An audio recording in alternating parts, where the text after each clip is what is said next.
currently a paralegal apprentice. I sit in the real estate department and I do the daily tasks of what a normal qualified paralegal or maybe a junior level trainee will deal with. So I can deal with handling with payments, so stuff like credit cards and checks. I can organise some documents. I deal with land registry applications as well, so sorting stuff out with properties.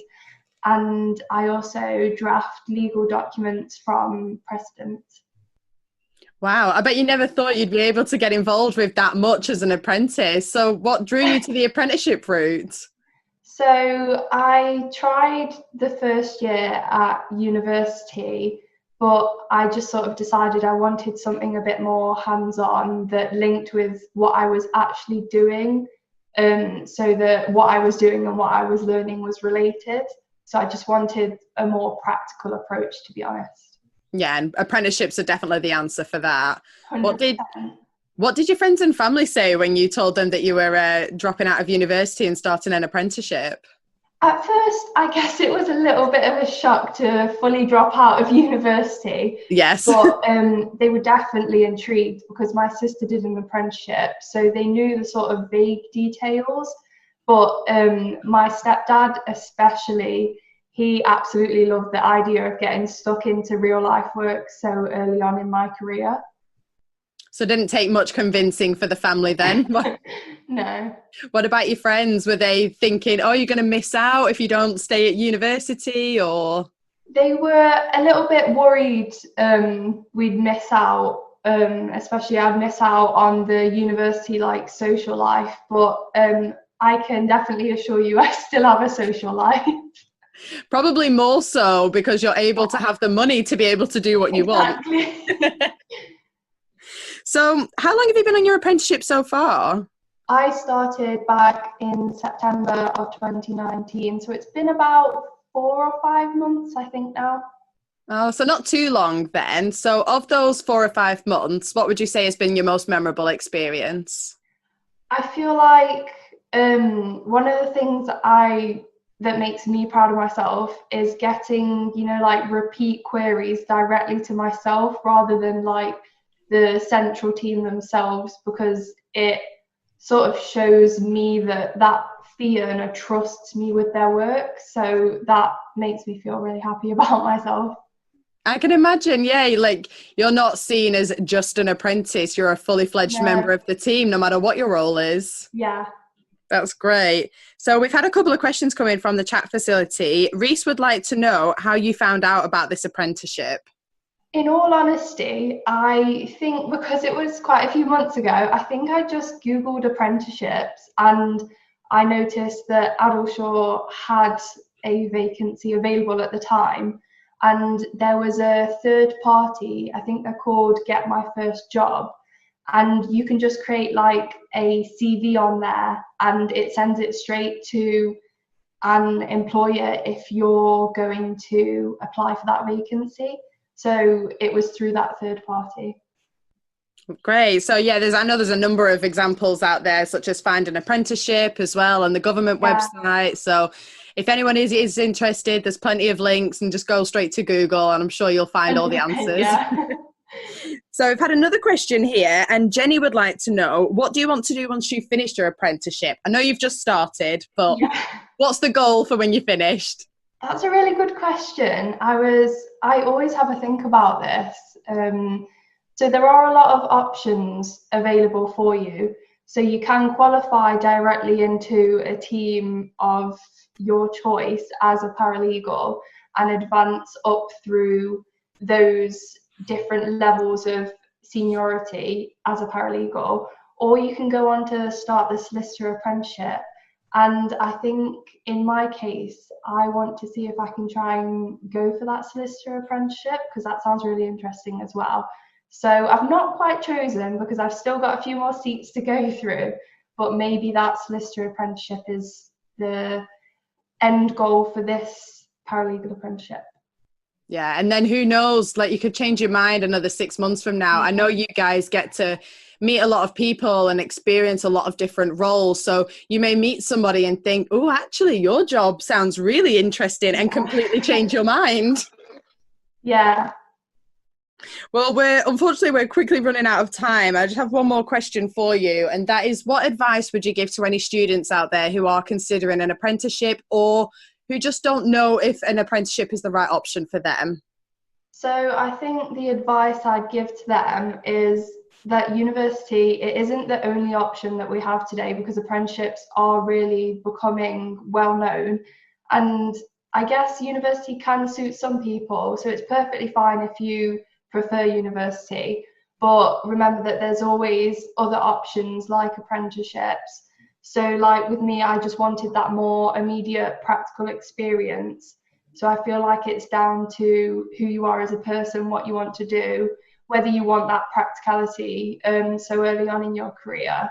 And I feel like some advice for when you're applying for the apprenticeship as well is that there are quite a few key things that firms look for. So things like attention to detail. So some things I did were practice proofreading exercises. They're really handy, trust me.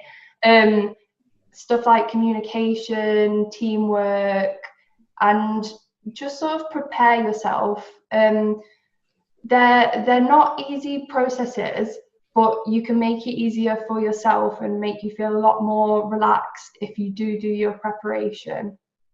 That is a brilliant advice, Sina. Thank you so much for that. I think you hit the nail on the head there, is just really proofread everything, especially because if there's a spelling mistake or something like that on your CV, then you are less likely to be put up against somebody whose CV is flawless. 100%. One of the parts of our job is to be experts in proofreading, so definitely do those exercises. Make those CVs bulletproof before uploading them. Yeah. Well, thank you so much, Zena. We wish you the very best of luck in the rest of your apprenticeship, and hopefully we can catch up with you when you're done with this one to see what you're going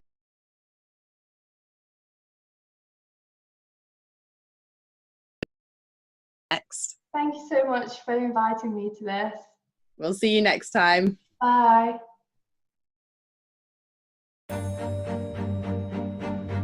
I served a multi-skilled apprenticeship with Lever Brothers Limited up in Warrington in the northwest, and that was a multidisciplined programme which really gave me a broad range of experience and skills with which I've progressed my career since. Hi, I'm Tony Yates. I'm Head of Engineering at Gatwick Airport, and I'm responsible for all the engineering activities and facilities on campus here at Gatwick.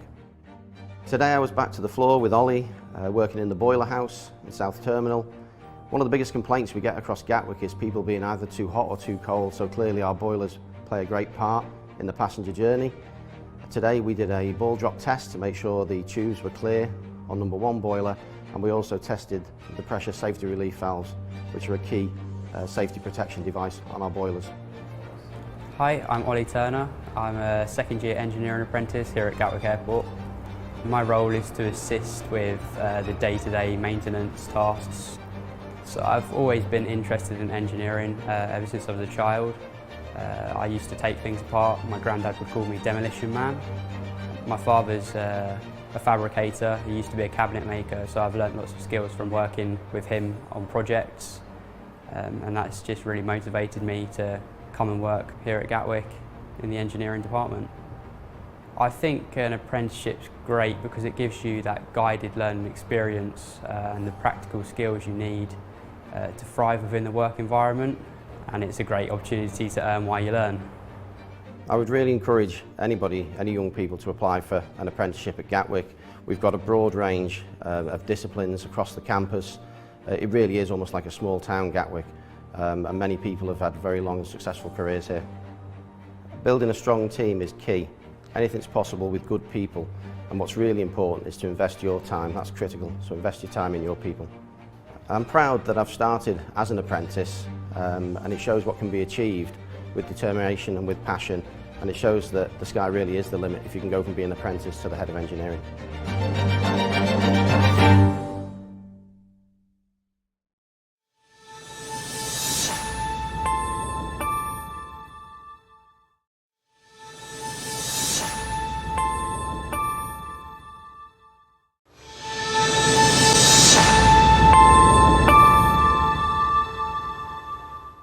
What advice would you give young people who are looking to join our industry in the future? I think some of the advice has already been given, so I'd definitely repeat that. But I think just be very well prepared if you're going for a job in the industry. The people I see for job interviews, the people that really stand out for me are those that are very well prepared. They present themselves and things like CVs and any experience they've had well, and just come across really positive and keen, and have that sort of can-do attitude, because that's really key in our industry, I think.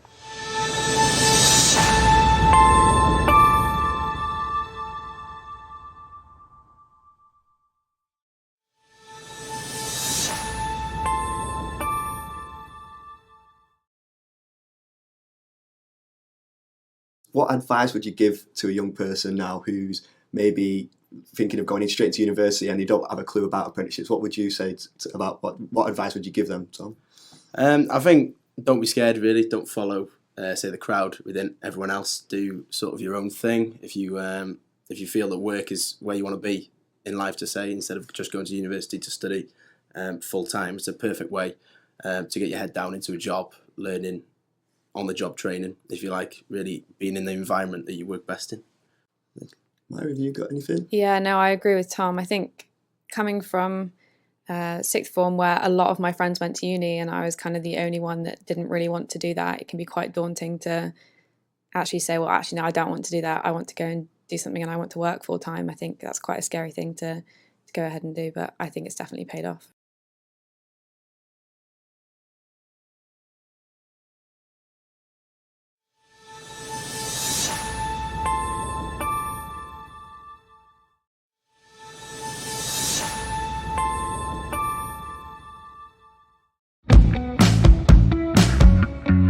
So I never realised that the things that I learnt in the classroom could actually be applied in a practical sense working at Gatwick Airport on my day-to-day job.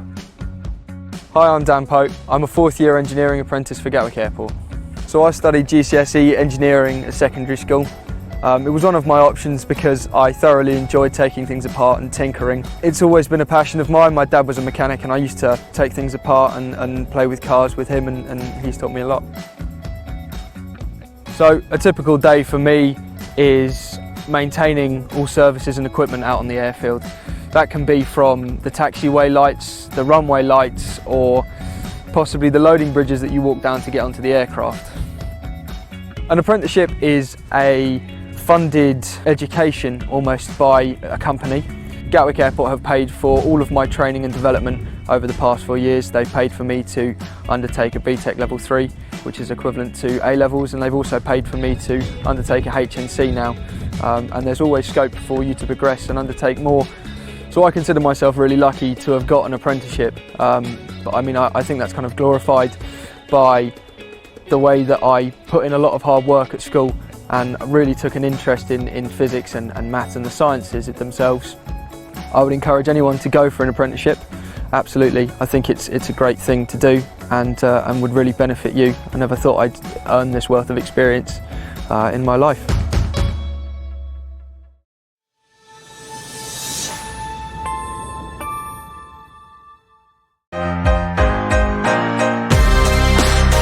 Good morning everybody and welcome to Gatwick Airport. We're delighted that you can be joining us today for our first LearnLive broadcast. It's really important to do the best you can at school because you never know where your career path's going to take you. Hi, I'm Danny Worrell. I work at Gatwick Airport in the IT Operations Department as an IT Technical Analyst. I grew up in a rural area and from an early age I always knew that I wanted to be working outside. Hi, my name's Tom Simpson and I'm a People and Wildlife Officer for the Gatwick Green Space Partnership. I was surprised to see how much maths comes into the business of the fire service, so we use it every day. Hi there, my name's Ben Lau and I've been a firefighter here at Gatwick Airport for 2 years now. So I never realised that the things that I learnt in the classroom could actually be applied in a practical sense working at Gatwick Airport on my day-to-day job. My name is Kate McWilliams. I'm an airline captain working for EasyJet. So my day begins by going through security and then I get to the crew room where I check in and meet my crew for the day. So we'll meet at the briefing table, we'll have a look through the flight plans which tells us what the weather is like, any information about the airport that we're going to, and then we'll decide how much fuel we need to take, and then we'll talk to the cabin crew, let them know any specific details about the day. I always wanted to design roller coasters, which is why I studied engineering at university. Hi, my name is Lee Chun Tan and I'm a graduate field engineer at Gatwick Airport. Hi, I'm Dan Pope. I'm a fourth year engineering apprentice for Gatwick Airport. I never thought I'd earn this worth of experience in my life.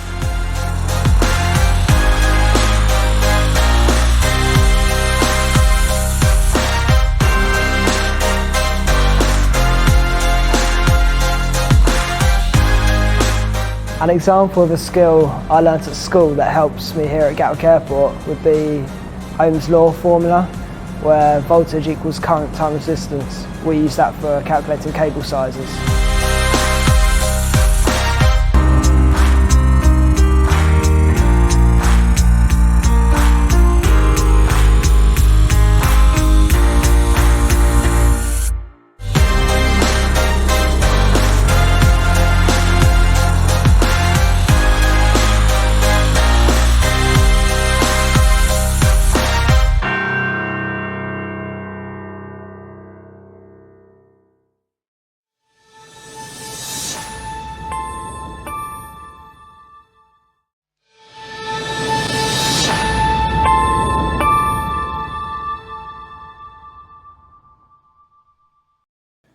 And can you remember at the time when the way you applied, like for your CV and cover letter, putting something on there that may have stood out from the others? Yeah, the main thing definitely for me, and I always say it, is work experience. I done a number of blocks of work experience, and it just, your face is known then. When you're in that initial pool of people, there's too many for your name to stand out, but once you start to get whittled down and there's half a dozen of you left, if you've done some work experience and a manager knows your name and knows what you're about, you're putting yourself in a good position to be able to get that job. You need something to stand out, and for me, work experience was definitely it.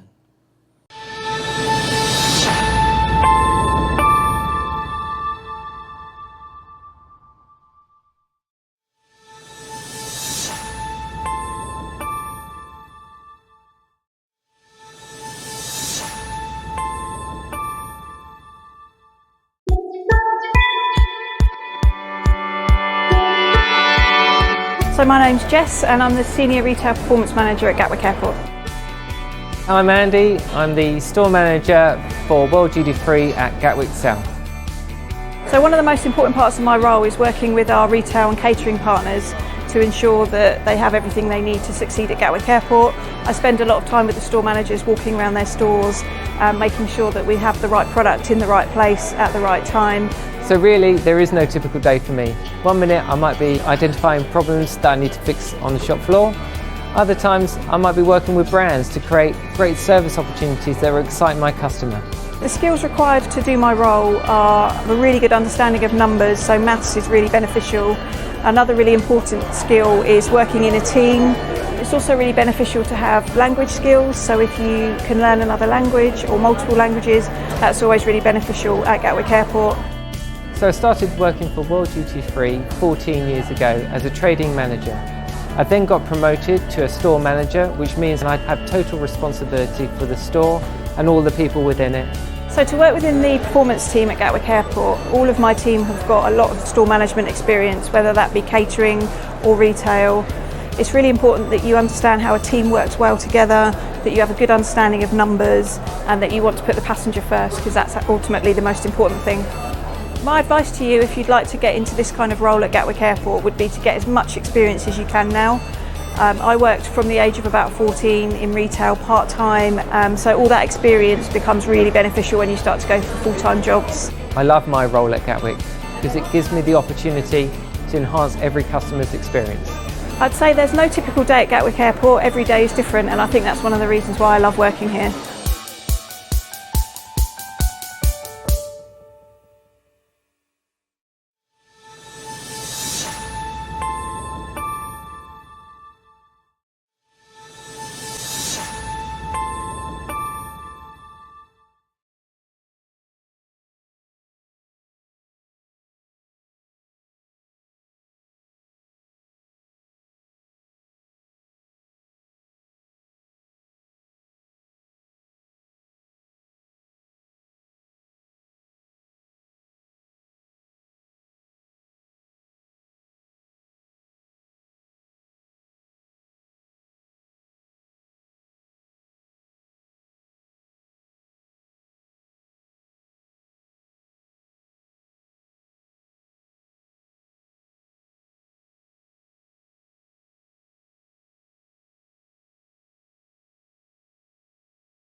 Hi, I'm Amin and I'm a graduate electronics engineer at Balfour Beatty.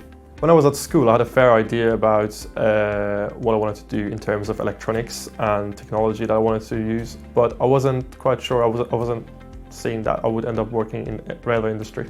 I did electrical and electronics engineering at the University of Manchester. While I was at uni, I did a placement year with a company that was involved in design engineering for the building services.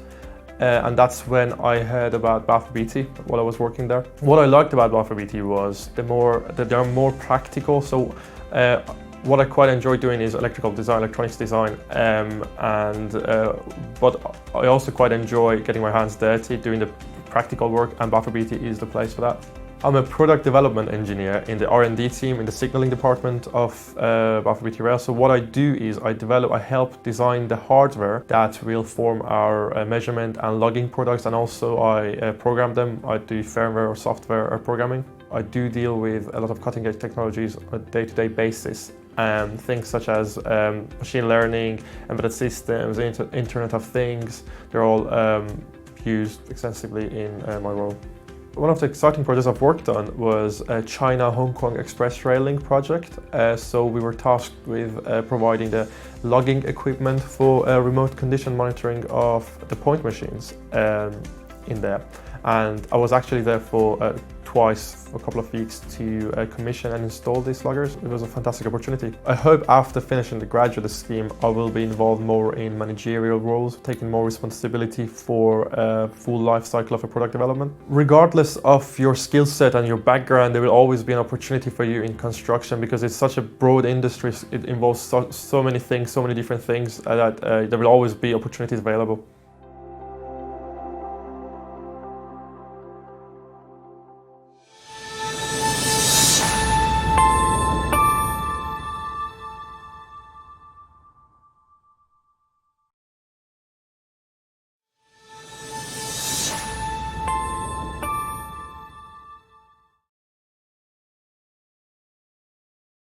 How did you prepare for your interviews before, leading up to the apprenticeship, Tom? One thing really that my mum and dad actually told me to do was to research the company. So I think that's one of the best things you can do before an interview, really, is to research what company you're going to go into, because obviously a company wants you to know straight away what they do in general, even if it's just a varied sort of explanation of what you know about the business. It's better than going in there saying, I don't have a clue what this does, I'm just going for a job because it's a job. So it shows real interest, I think, to your employer when you're in the interview process.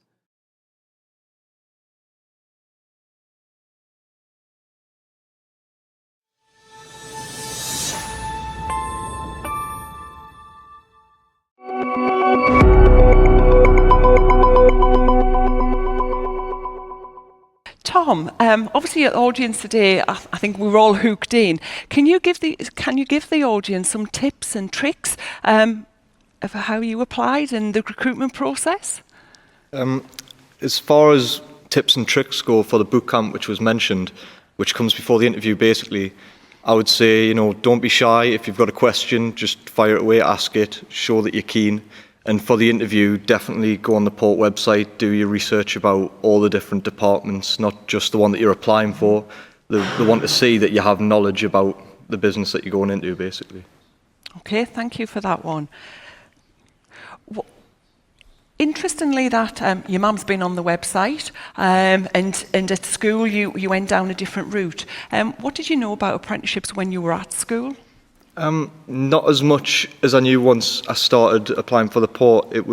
I wasn't sure if you were going to get any qualifications out of it. It's sort of, a lot of people might just think of it as a trade where you get a wage basically and not get qualifications, but the reality is it's different. You do get qualifications out of it.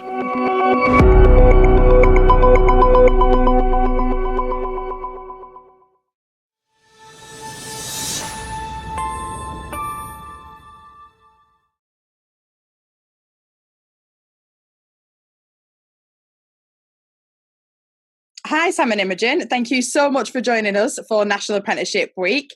Sam, if I could start with you, please. Could you please just tell us what your role is there at the hospital?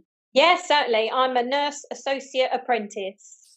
Wonderful. And Imogen, what about yourself? So I'm the Learning and Development Apprentice. Great. So question for both of you really. Sam, if you want to answer first, what attracted you to the apprenticeship route? I was a HCA, so that's a healthcare assistant within the trust. And the nurse associate role is a new development for you to get into nursing via the NMC and Health Education England. And this role came about, and it was something I thought I'd go for because I really enjoy nursing and looking after people. And this is a good way for me to get a degree and get the help and support from my peers and colleagues. Oh, brilliant. And Imogen, what about yourself? Sort of similar answer? So yeah, I just came out of college and wanted to continue like in education, but I didn't fancy uni, so I just started looking into apprenticeships. It's great. And I bet there's so many people out there who don't know that you can do an apprenticeship in nursing. I mean, I certainly didn't before meeting you two today. No, that's right. It's a brand new role, and Imogen's 19. I'm nearly 46, and I'm doing an apprenticeship. So it's not just for school leavers. It's a brand new thing. It's been out a couple of years now, so it's a brilliant way for the NHS to get nurses because they're employing from within. It's fantastic. And it's fantastic to hear that age gap as well, that Imogen's pretty much comes fresh from school, and you've managed, you're both doing a very similar thing. And it's great to see that you can do an apprenticeship at any age. It doesn't matter if you want to completely change your career, the option is still there. Yeah, absolutely. Yeah. Oh, brilliant. So, Imogen, what did your friends and family say when you told them you were applying for an apprenticeship? So a lot of my friends, they were just questioned why I was doing an apprenticeship because a lot of them did end up going to uni. So I were asking why I wasn't doing uni and why I decided to take this route. But my family, they were really supportive because they knew being in like a school environment wasn't best for me, and I should be in the working environment but still learning.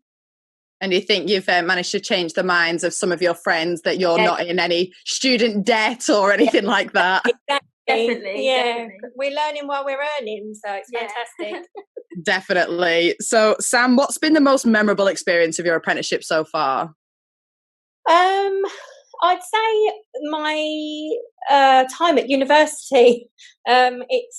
I left school in 1990, so going to university as an adult learner is a big eye-opener. It's made me realise how hard everything is you want in life, but this is also really enjoyable because I'm so close to the end now. I qualify and get my degree this November, so I'm very much looking forward to finishing this stage of my nursing, and I can then go on if I want to and stay at my university to continue to get my my registered nurse post. That's brilliant. So the support's still there even after you finish then? Oh, very much so. The people that my work for the nursing associates at St Peter's, Lynn Woolham, her name is, she's our clinical practice educator. She is fantastic and pushing as many people through as possible. It's brilliant because we can do top up. This role that I'm in, this apprenticeship role, gives me a degree and a PIN number from the NMC, which is amazing. It's a 2-year apprenticeship course and I get a PIN. It's just incredible. And it's just as responsible as a registered nurse. We can do pretty much everything a registered nurse to do. What does that PIN get you for any students out there who aren't aware of the health sector and the rules in that? What does that PIN do for you? So a PIN number allows me to work for obviously not just this hospital, but any hospital. And it allows me to give patients medication. So I can work on a ward or in a hospice environment or in the community, and I can be responsible enough to give patients medication, leaving the more senior members of staff to then be able to look after more seriously ill patients who need more one-to-one specialist care. The nursing associates can then go out and be a nurse, but leaving the more senior staff to looking after the people that desperately need them just that bit more. That's amazing, and obviously so important to patient, you as staff as well. It's amazing to see. Yeah, very much so. Oh, great. Well, we've had some questions come in on the chat facility as well. So, Imogen, I'll direct this one to you if I can. Emma would like to know, how did you find out about this apprenticeship? So it was a lot of, so my mum actually works for the trust. So it was a lot of hearing it through her, what apprenticeships are out there, but actually applying. I went through NHS jobs and they have on there all the apprenticeships and jobs available. So it was then just deciding what sort of apprenticeship I wanted to do. Brilliant. And was there quite a lot out there that you weren't aware of? Was there quite a lot of options?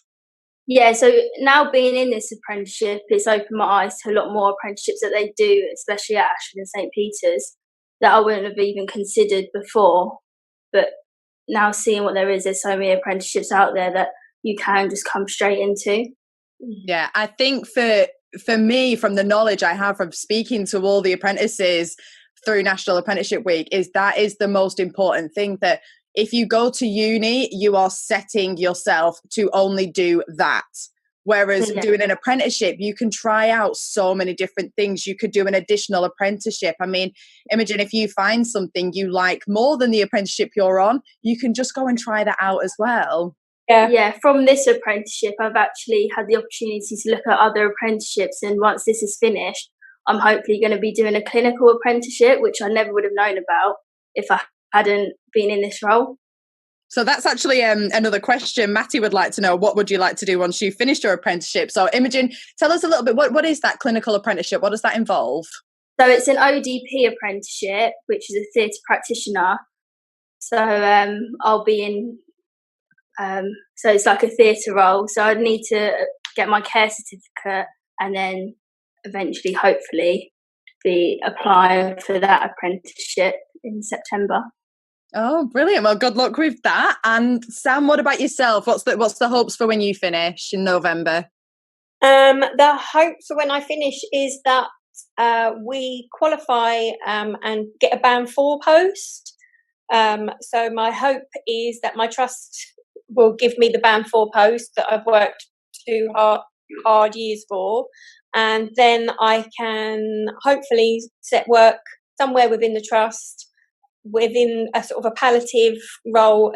I'm quite passionate about cancer care and palliative care, so I'm hoping I can sort of go down that route. So that's the plan at the moment, and then maybe once I've had a few months off of apprenticeship work and uni and essays, I might go back and do my RN course. So that's another 2 years at university. Give your laptop a break for a couple of months. Yeah. No more essays for a little bit. Yeah, have a holiday with the family and relax a bit. It's so inspiring hearing what you both do. Like, this is really interesting for me. I don't work in the health sector, nor have I ever, but I find it so fascinating that, Imogen, you're so young, you're 19, and your story already is inspirational. And Sam, like, what you want to do with your future is amazing. You want to help people who have cancer, and you want to stop that and do everything in your power to help these people. It's amazing to see that this is what apprenticeships can offer. Absolutely. It really, really is amazing. I came into this trust to work on reception in our outpatients department part-time as my children got older. And my sister in charge, Sister Anne Roffey, who is just inspirational and such an incredible mentor, has pushed me. And now I'm doing this. So it's amazing. That really is. So I would love to sit and talk to you both for the rest of the day, but unfortunately we are running out of time. But I've just got one question for the both of you. Sam, if I could start with you, what advice would you give to any students out there who are wanting to get involved in the health sector but not sure if university is for them? I would say do an apprenticeship route. Clearly it's working for me. I've got many colleagues on my course that are much younger than me, and I've got a couple that are older than me as well. So the sky's the limit. Our trust, Ashford and St Peter's, we've got 5 cohorts doing this nursing associate apprentice course, and we range from sort of 22. I think our oldest lady is just 60. So the sky's the limit. Don't go to uni, come and work at a hospital and do it this way, because we need you. And Imogen, what about yourself? What advice would you give to any students who want to get involved in health and are not sure if they want to go to university or do an apprenticeship? What advice would you give to them? Yeah, definitely look into apprenticeships, because there are so many apprenticeships that you just don't even realise are available. So there's obviously career advisors in the NHS that could also help and let students know which apprenticeships are available.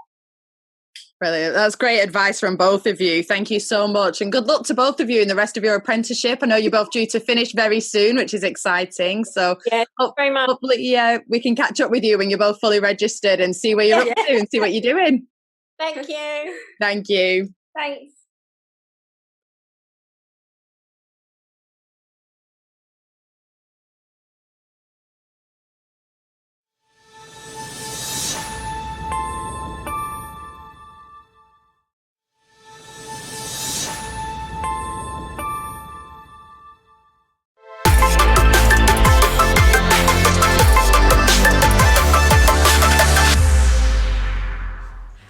What is the general process for any illegal substances or any people that are illegally entering? So when it comes to substances or things coming into the country, it really depends what it is and how it's put into the country. So that can be done in various ways. It can be hidden within vehicles, it can be hidden within people's luggage, or internally inside people to bring it in. So that can be quite interesting as well. So if that's something that we find, ultimately we arrest that person, they get put into detention first. Once we've found the packages, then ultimately it's the same as any other criminal. They get processed and potentially charged at the end of it.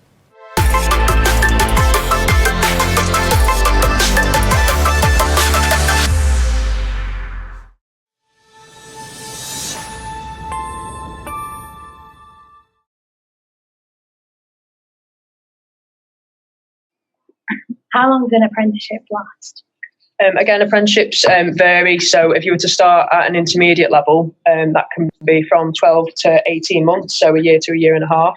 If you were to go up to a degree level apprenticeship, that could be 5 to even 6 years long, depending on the degree apprenticeship you're going for. So you can do a variety of degree apprenticeships now, including engineering. You can do your management level as well. And I believe they're also introducing sort of paramedic degree apprenticeships as well, where you study on the job and become trained in that too.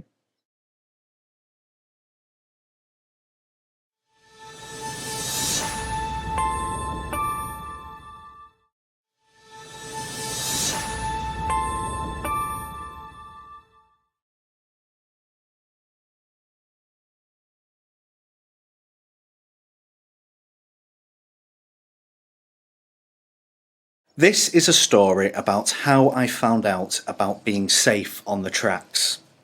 Enjoy the story and look out for things that you can do to stay safe near the railways. Thomas the Tank Engine had 6 small wheels, a short stumpy funnel, a short stumpy boiler and a short stumpy dome. Thomas was a cheeky little engine. He thought he knew everything there was to know about the Fat Controller's railway. One morning, the Fat Controller came to the sheds to give Thomas his jobs for the day. "Thomas, it is your job to keep yourself and all your passengers safe," warned the Fat Controller. "You must never be silly when you're out on the tracks." But Thomas didn't listen. He was in a silly, cheeky mood. He rushed to the water tower to fill up his boiler before he started his day. "Having fun is more important than being safe," he giggled, as he let out a huge burst of steam. Once Thomas was clean, his coaches, Annie and Clarabelle, were coupled up to him, and off they went. Thomas saw his friend Bertie driving along the road ahead of him. "I can't be slower than a bus," he thought. Thomas sped up and raced Bertie through the countryside. A little further along, the road turned and crossed the track. "Why are you waiting there?" teased Thomas as he whooshed past Bertie at the level crossing. "Don't you want to race?" But Thomas didn't stop to hear Bertie's reply. He sped on past a farm. "There are animals close to the track, Thomas," warned Annie. "Don't go too fast." But Thomas didn't listen. He raced the horse. Thomas was going faster than ever before. He was going so fast that he couldn't stop at the next station. He just whooshed through. "Slow down," called the station workers. When Thomas eventually managed to stop, the Fat Controller was cross. "What you did today was very dangerous, Thomas," said the Fat Controller. "It was wrong to encourage Bertie to race. Anyone using the road must stop if the level crossing gates are closed or if there is a red light." Then the Fat Controller reminded Thomas about the time a gate had been left open. A herd of cows had wandered onto the tracks and it had nearly caused a nasty accident. "People must always close gates behind them," said the Fat Controller, "and engines must watch out for animals." "When you're at a station," continued the Fat Controller, "you must watch out for children standing too close to the tracks and for people who might have dropped something on the tracks. Always tell children to stand back," Thomas, he continued. "And if anyone has dropped something on the track, they must talk to someone who works at the station and never try to get it themselves." "Keeping everyone safe is a big important job," replied Thomas. "It is," said the Fat Controller, "but I'm here to help, and so are the engineers on the railway.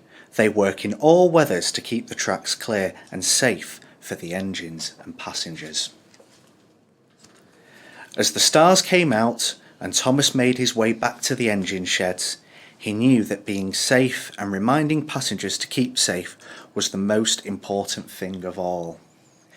"Peep, peep," he tooted to the engineers working through the night to keep the railway running safely.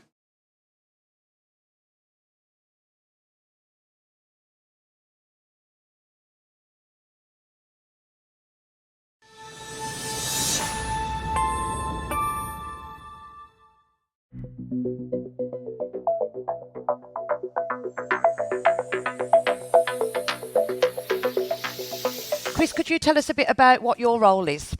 Yes, I'm a response officer for the Transport Police and we deal with railways. I respond to all incidents on the railway, including issues of people trespassing on the railway. So are you breaking the law by trespassing on the railway? You are indeed. You're breaking the offence is trespass on the railway, for which you can be arrested for the offence, taken to custody, you can be fingerprinted, photographed, etc. And you can receive a fine at the end of the process. And how much can you be fined for trespassing on the railway? It's up to £1,000. What should you do if you see someone trespassing on the railway? If you see somebody trespassing on the railway, you need to make sure that you're in a position of safety first, but then dial 999 and ask the police and say that there's somebody on the railway lines. In other instances, it may be appropriate to send a text message. And what's that text number and how do you use it? The text number is 61016 and you use it by just sending a straightforward text message saying where you are and what the problem is, and that'll go to the Transport Police control room and then they'll dispatch officers accordingly to that. What happens if you're caught trespassing on the railway or going through a level crossing when the lights are flashing? If you're caught going through the level crossing when the lights are flashings, then you could be dealt with for motoring offence, for which you could have points delivered on your licence. If you've been trespassing on the railway, you could ultimately be arrested for the offence and you could end up going through to custody in that process.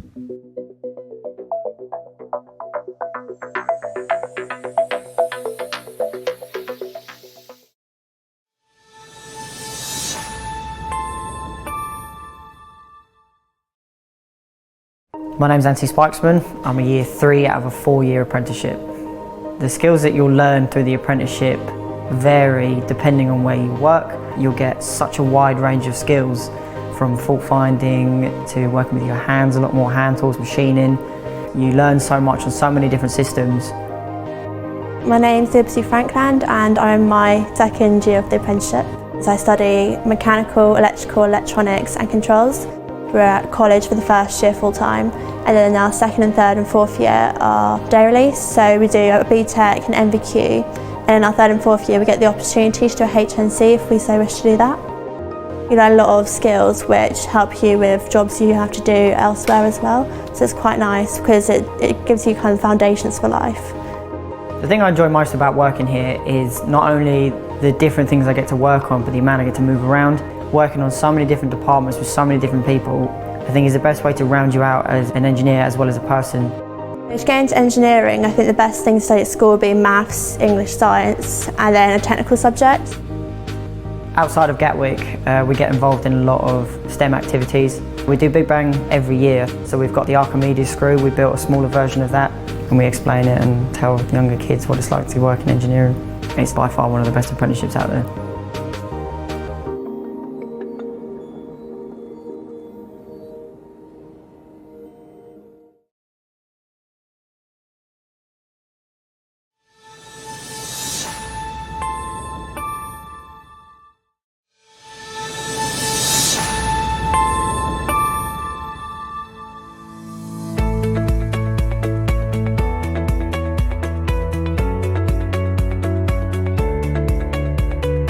Hi, my name is Nadira. I'm a trainee quantity surveyor at Balfour Beatty.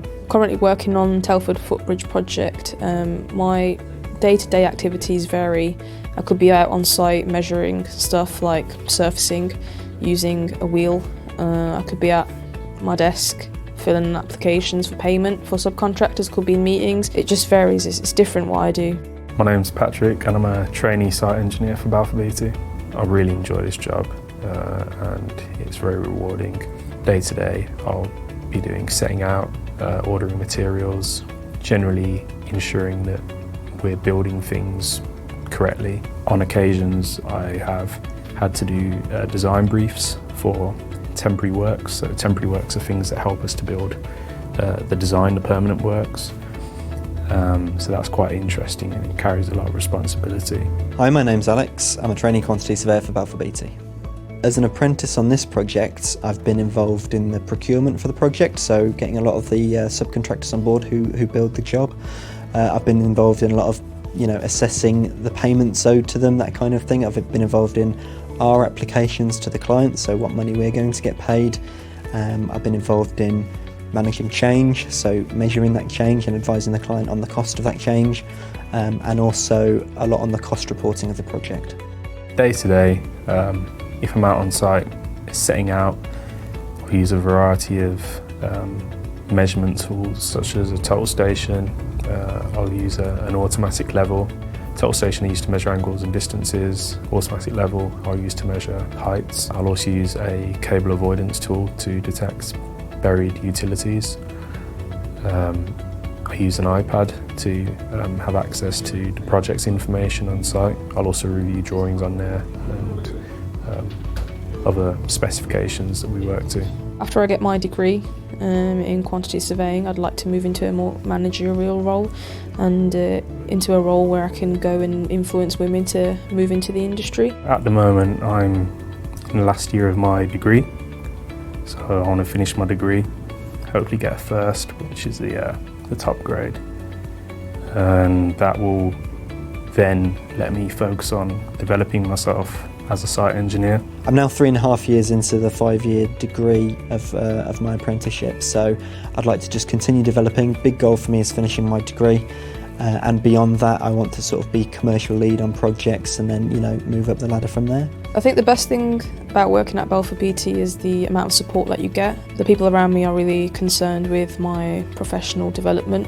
I came into the role completely fresh, and in my 3.5 years here, the people have been great. They've never sort of shied away from assisting me and helping me develop, and that's something that I've really appreciated and really enjoyed working with the people I've been working with. There is a sense of pride knowing that you're working for such a large company, and just the projects that we work on, they're always landmark projects. I've just moved to Telford, but whenever I bump into people in the street, I'm always proud to say, yeah, I built that bridge.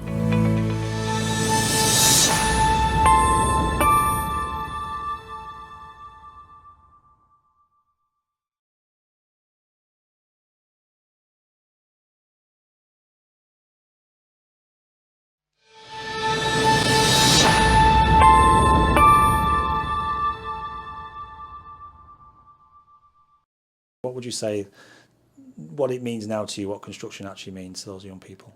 I'd say just go out and try it, get some experience. There's hundreds of businesses in any local area that will let you go along for a week, even if it's in the summer holidays. Go along for a week, try it out. Because I always wanted to be an architect, and I went to a small architecture practice for a week experience. And while I was there was also structural and civil engineers there, and I got to see not just what an architect's job was like, but engineers' jobs, technicians' jobs, and that kind of opened my eyes and gave me a lot more options to choose from. So yeah, just go out and get experience as much as you can, because it really does help when you try to decide what to do. And what's been your proudest moment so far? What have you worked on that you kind of look back already and go, you know what, I was part of that? I suppose it's quite a generic one, but probably getting my degree, because it's the only thing I've worked for 4 years solid towards getting. And it is quite a good feeling when you graduate at the end and you finish university. So yeah.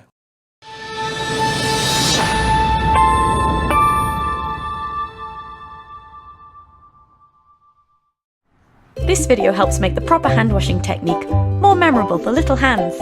So wet those hands and apply some soap. It's time for my big song. Rub the palms, 1, 2. Rub the knuckles, 1, 2. Rub the insides of your fingers and the back of them too. Rub the thumbs, 1, 2. And the nails, 1, 2. Now time to rinse. Happy clean hands for you.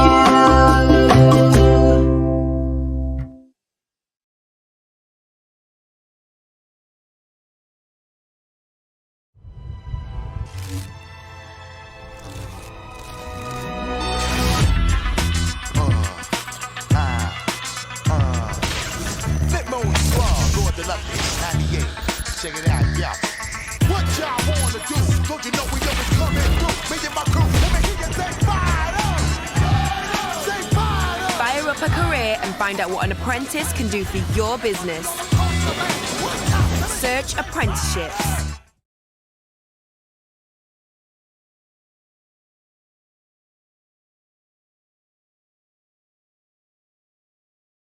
And it must be incredibly satisfying for yourself to sort of see people like Lisa who started as an apprentice, and you must have plenty of examples in your company now of people who've done that and progressed. And I think that's something maybe that puts people off occasionally applying, because they think it's a short-term solution, and they'll be, after 2 years or a year they'll have to move out. But you, as an organisation, your culture is about moving them forward, isn't it? Absolutely. So anybody that comes onto our apprenticeship programme, you are employed as a Green King employee. You're not employed as an apprentice. So you're on the same terms and conditions to every other person in the business. And we treat you the same. So we expect, you to take advantage of the different benefits the organisation has, but also the opportunities to progress. And as I said earlier, it may be that you only want to go so far, then you want to stop for a while, but you can carry on that progression at any time during your career with us. We really see that it's about developing their future careers with us.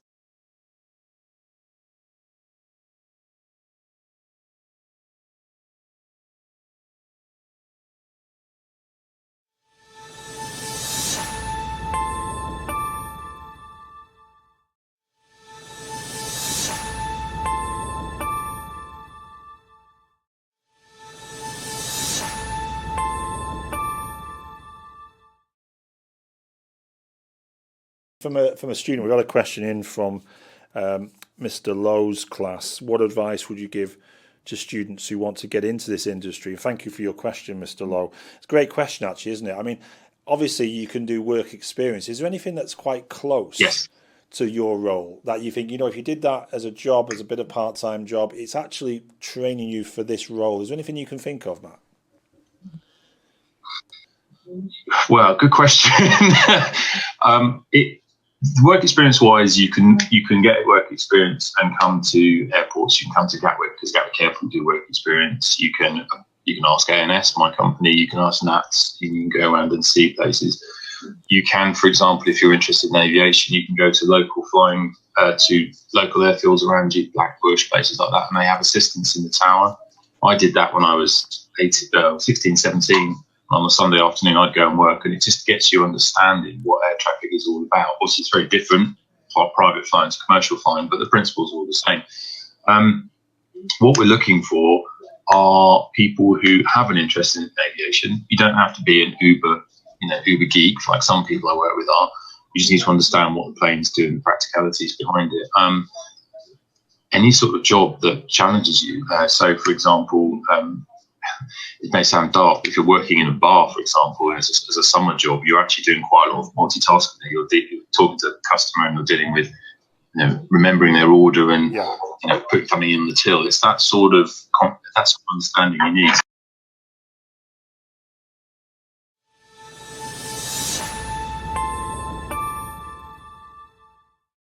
Hi Isaac, thank you so much for joining us for National Apprenticeship Week. Can you please tell us what your role is there at BDO? Hi, thanks for having me. My name's Isaac, of course. My role at BDO is a trainee business advisor and trainee accountant. And what does that involve in your apprenticeship? Basically, we in my department, we work with small to mid-sized firms and assisting them to, become better, to get more turnover, to tackle different laws and policy changes, and ever-changing economic world. And we prepare their financial statements, so we look at their records and basically help them to meet deadlines and prepare financial statements. So you're obviously interested in the financial sector, but what sort of attracted you to the apprenticeship route? Well, basically, I never really wanted to go to uni, so I wanted to go to a very good higher level apprenticeship, and a lot of them are in the financial industry, because obviously the UK is one of the best financial service providers globally. So, and as well, I knew that the skills I would pick up in a firm like BDO would just transfer into so many aspects of my life.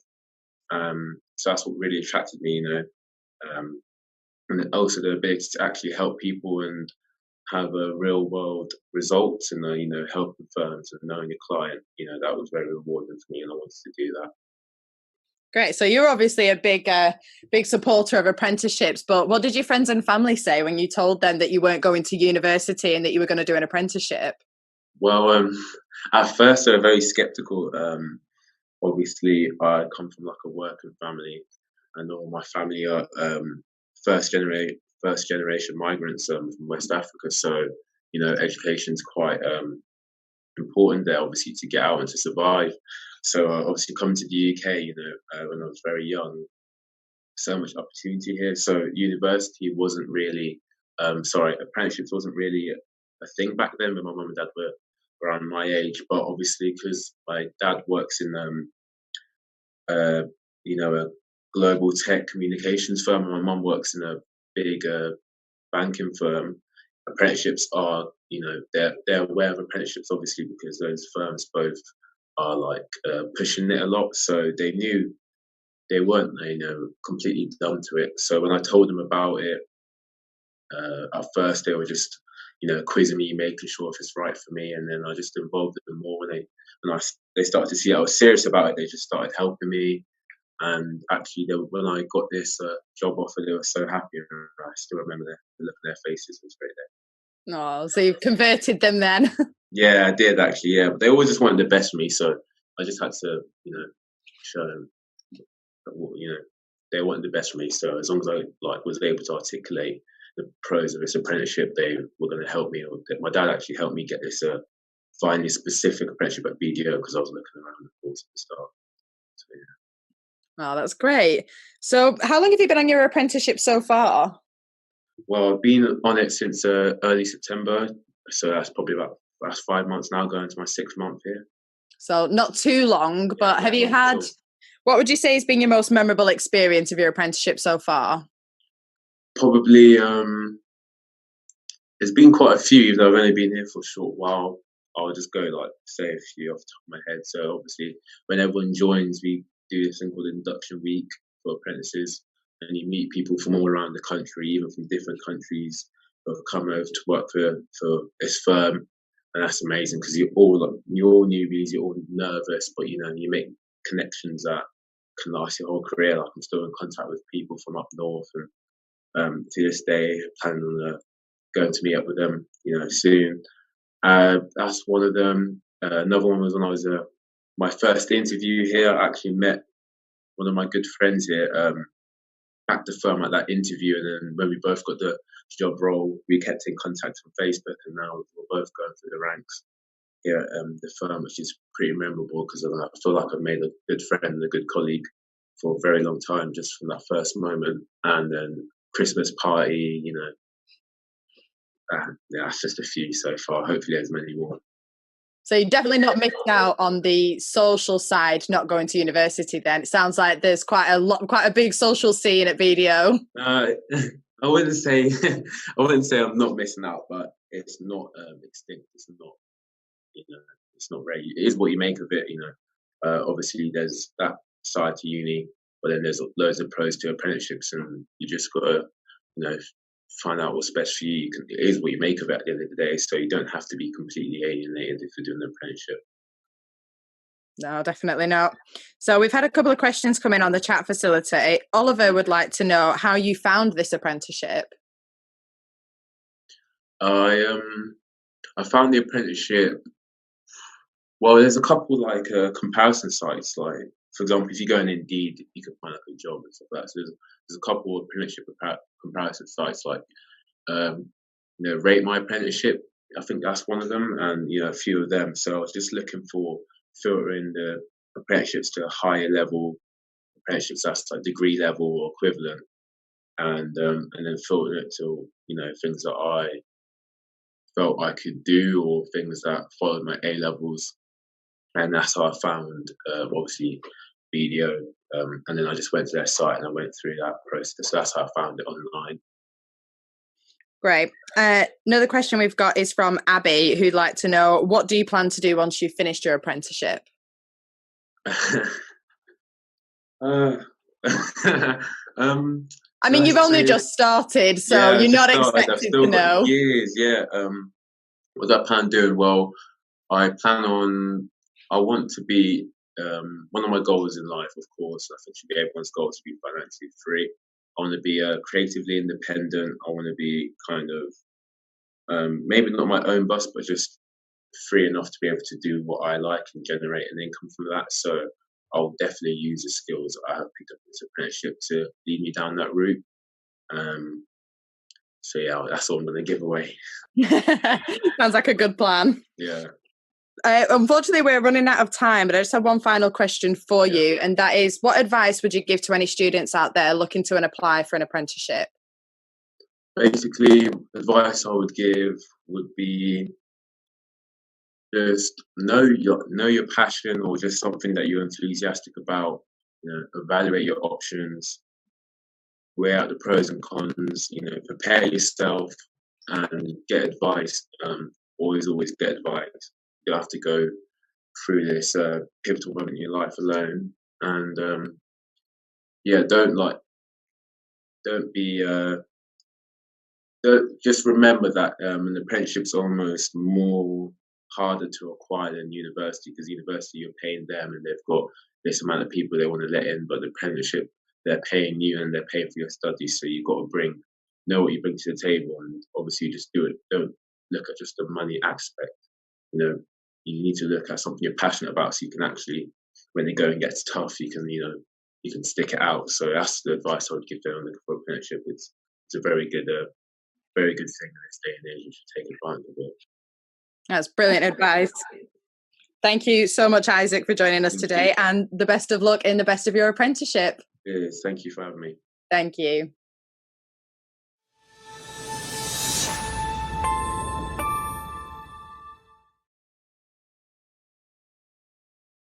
What was it like applying for the role of AXA? So was it an online application to start off with? Yeah, so it's quite straightforward. So there's the application, and then there was a face-to-face interview, which then went into an assessment day. There was some pre-work to do before it, just a presentation about yourself, and then a short online questionnaire as well, and then another face-to-face interview. It was really straightforward, and it was a good day actually. The assessment day. It's quite enjoyable to kind of get your personality across. Did you get to meet other people who were potentially joining as well at the same time? There was, yes. So it's like a group activity as well involved in it, so you could speak to other people as Brilliant. well. And obviously from start to finish, how long do you think that took then, from the initial online application through when you actually got the job in the first place? It was only around a few weeks, really. It was quite a quick process. So from the face-to-face interview, just a few weeks after, then had the assessment day. I think they told us within a day, actually, of if they got the job or not. So it was really good. And then just again, like a few weeks to start. It was very straightforward and.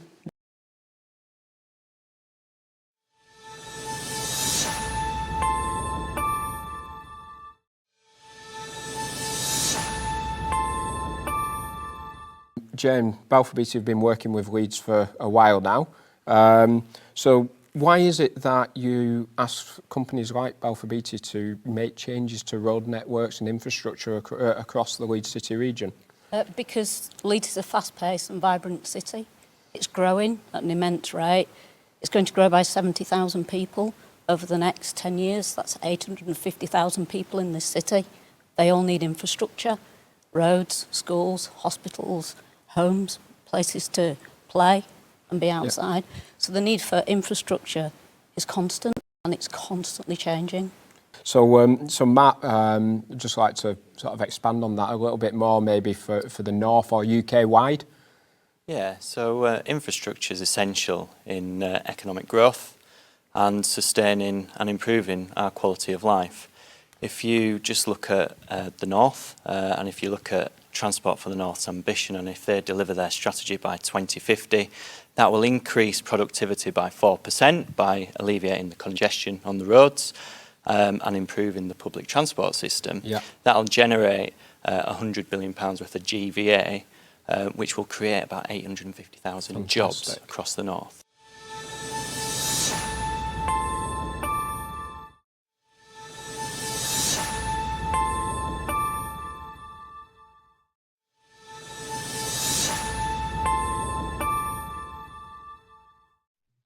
Hi Sophie, thank you so much for joining us for National Apprenticeship Week. Can you please tell us what your role is there at Sellafield? Hi, I'm Sophie and I'm a health physics monitor. Great, so what does that involve? As a health physics monitor, I deal with different kinds of radiation, so things like alpha, beta, gamma and neutron. I am there to be the health and safety side of my company, so I'm able to let people know when they can and can't do jobs based on the type of radiation that is present. So I look for contamination, radiation, and I'm able to let people know if it's safe to do so and if it's not safe to do so. So even as an apprentice, you're telling people what to do? Even as an apprentice, there was many occasions that I was able to stop jobs, let people know when it's unsafe, or let people know it's okay to carry on with the tasks that we're able to do. So it was quite a challenging role as an apprentice as well, because you had to be confident in people who are actually qualified into saying to them, no, you can't do that. But then sometimes you'd be a bit like, oh, should I really be telling somebody who's qualified when I'm only apprentice? But you had to do that. You had to have the confidence. That's great though, because obviously they trust you, and that's what the apprenticeship is for, is to teach you and to train you and give you real life experience. Yeah, definitely. So for myself, we've always had a qualified monitor with me, so I was never left on my own. So because of the training and the support and the knowledge that I was able to gain during my apprenticeship, I was confident. I was able to challenge people and just say, no, that is not safe to do so, or yes, you can carry on, things like that. So if it wasn't for my training and the knowledge and development that I actually got throughout my apprenticeship, I wouldn't have been able to do that. Definitely. And I bet in the beginning it was a bit, you were thinking, I never thought I would be doing this as an apprentice. So what attracted you to the apprenticeship route? So a lot of my friends have been apprentices, and they did the same process as myself. They've been in engineering, we've got process workers, we've got scientific analysts. So it was my friends, my family, and in my particular area where I live, everybody who I know, a lot of people do work on Sellafield for my company, which is a nuclear power plant. So it was just something that I thought, I'll give it a try, I'll see what it is. And my apprenticeship was only 2 years, and I just thought, 2 years of my life, I get a qualification, I get paid, and I've got career prospects, I've got good pension and things like that. So all the kind of opportunities and all of the different incentives that was available, that's what drawn me to be able to do apprenticeship. It's definitely the best option for you. So I know you said there that a lot of your friends do apprenticeships, but what did your family say when you told them? So my brother actually works for the company I work for, and he is also a health physics monitor. He didn't do the apprenticeship side of it. So in a way, I'm not saying I'm better than my brother. I'm just saying I had a lot more training and a lot more.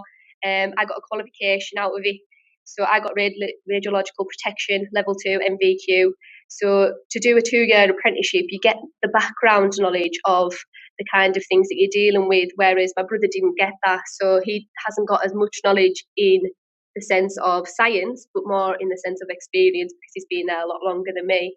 My parents, they were overwhelmed. They were happy that I've been able to get this kind of job because it's such an amazing role.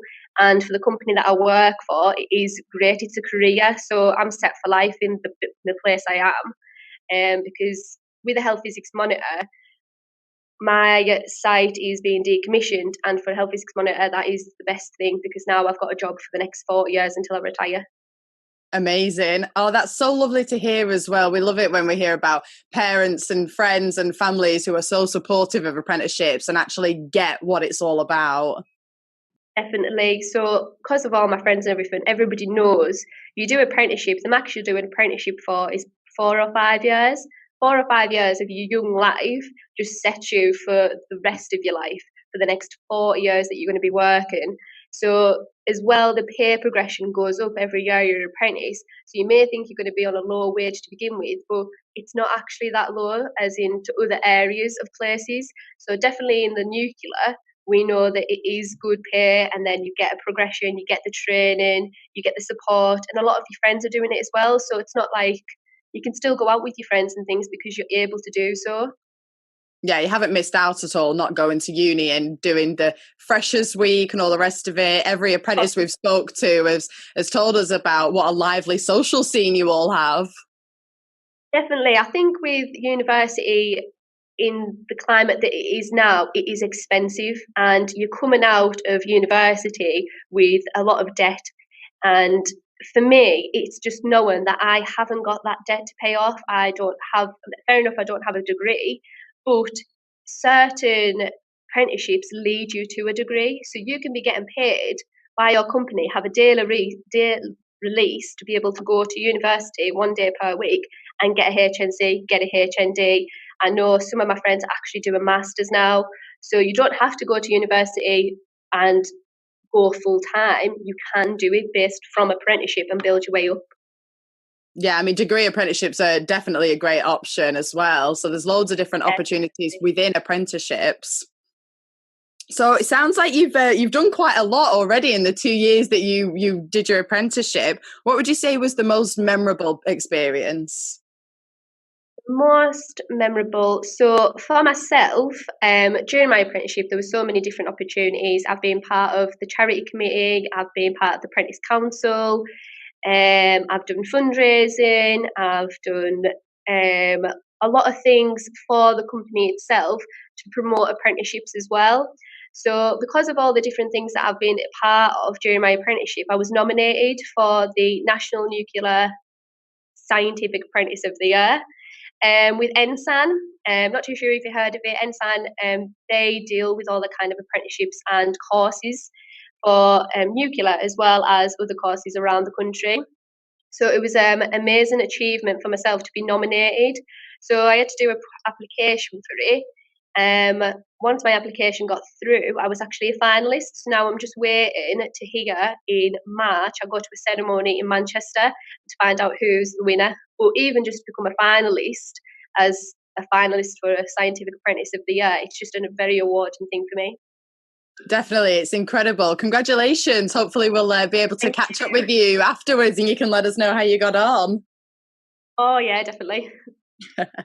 So we've had some questions come through on the chat facility. Thomas has a question for you, and he'd like to know how you found out about this apprenticeship.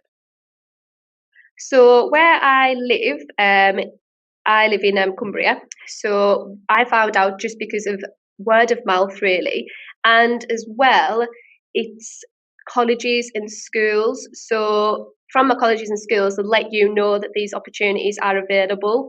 So there was opportunities for my company, and there is other contracting companies that do as well have apprenticeships. So it's not just my company that have them. There's many different apprenticeships, but you can find out online if you type in apprenticeships in your area that are available. But also, mine was just word of mouth from friends, to be honest. Yeah, like I said, do your research, listen to what your friends are doing. If one of your friends are doing an apprenticeship, ask them some questions. Ask Sophie some questions today and try and get as much information as you can. So we've had another question. We've had another question from Isabel, who would like to know, what are your plans once you finish your apprenticeship? But you've already finished now, haven't you? Yes, I finished my apprenticeship in August. So then I started full-time as a qualified health physics monitor in September. So there you are, Isabel. That's what Sophie's up to now. And unfortunately, we're quickly running out of time, but I just have one final question for you, and that is, what advice would you give to any students out there who are considering an apprenticeship? I would definitely recommend apprenticeship. So if you're considering it and you're umming and ahhing about two different things, definitely go for the apprenticeship. So you need to research the company that you're going to apply for, research the apprenticeship that you're wanting to do, look at the kind of requirements, the qualifications, the kind of person that you need to be, and what is it that actually interests you about the apprenticeship. In interview processes and applications that you will go through, you need to have the evidence and show things to support why you should be picked for the apprenticeship. So I'm interested in science. This is why I do a health physics role, because it's a lot to do with physics, obviously in the name. So applying for an apprenticeship is a great career path for yourself. And if you decide after your apprenticeship you might want to take a career break, you might want to go travelling, you're able to do that because you've gained that qualification, which is transferable around the world. That is one of the best advices we've heard, actually, doing this. That is brilliant. Thank you so much, for Sophie. Well, the best of luck to you for March. You'll have to let us know how you get on. Yes, I'll make sure to email you. Great. Well, thank you very much for today, Sophie, and we'll speak to you soon. No problem. Thank you. See you later.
Obviously, your journey into construction didn't start with ICE. Yes, so when I was at school, I was a bit of an all-rounder, really, and I didn't know what I wanted to do. And what I knew I wanted to do was make a difference. So I basically got inspired when I went on holiday to Barcelona, when I saw Gaudi's work, which is beautiful construction, beautiful buildings covered in mosaic. And I thought, I want to build something like that and get involved in something like that.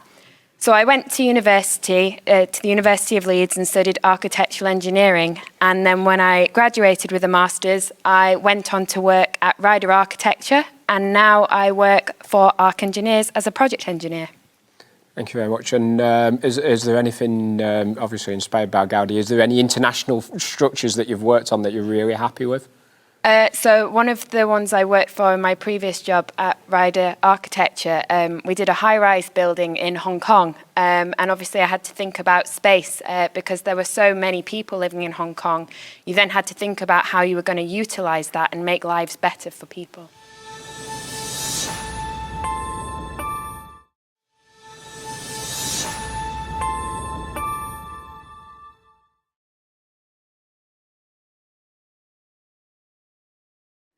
St Nick's Year 4 class would like to know, what is the Environment Agency doing to help?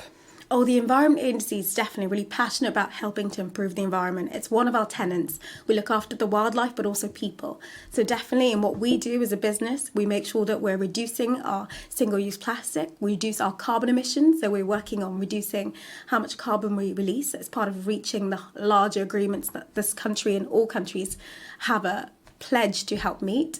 As well as that, on our projects, we're always looking at how we can add benefit to environment. So on my current project, we're adding an eel pass, and that's to help fishes get along through the Thames estuary.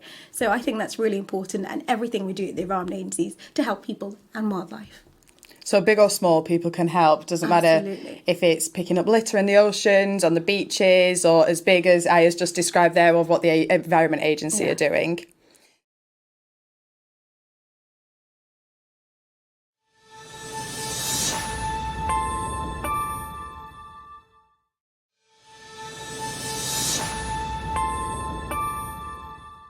We've got Joy, who works for Balfour Beatty's Emerging Talent team. So it'd be absolutely terrible if we didn't ask you for some top tips now for everyone watching. Okay. So what are your 3 top tips? What should they do with the CVs? Well, the first thing is make it individual to you. Make sure that you do your homework for the company that you're applying to. So try and tailor it for that particular company. Every company wants a bit of flattery and know that you've actually done some research into them. In your opening statement, if you don't have work experience in the field, write about why you want to go into that field and why you want to be a quantity surveyor or a civil engineer. And finally, I'd say, don't just think about your education, which is very important. Think about your extracurricular activities. So you may be part of a football team or a netball team. You may do your Duke of Edinburgh Award, or you may be a leader in Brownies. And this shows team working. It shows leadership that managers all look at CVs for. Excellent. So we're just going to stay with you a minute, Joy. Okay. Now, Balfour Beatty are recruiting apprentices and graduates all the time, and we take on around about 150 every year. Yeah. We've got quite a large intake. That's a lot of assessment centres, a lot of your time, to be fair, Joy. Yeah. But we've got some that are live at the moment, and we've been on the website, and we've pulled one out. We think it's quite unique, and it's an OHL, Apprentice Operative. Yes. Now, first of all, I'm going to ask, what is OHL? Because a young person looking on the website wouldn't know what that is. Okay. And then what would you expect them to do? Right. So OHL stands for overhead lines. So if you go outside and look around you, you will see overhead lines across the UK. So an apprentice OHL operative would shadow an existing linesman, learn from them on the job, but also spend time in the classroom learning and training from that.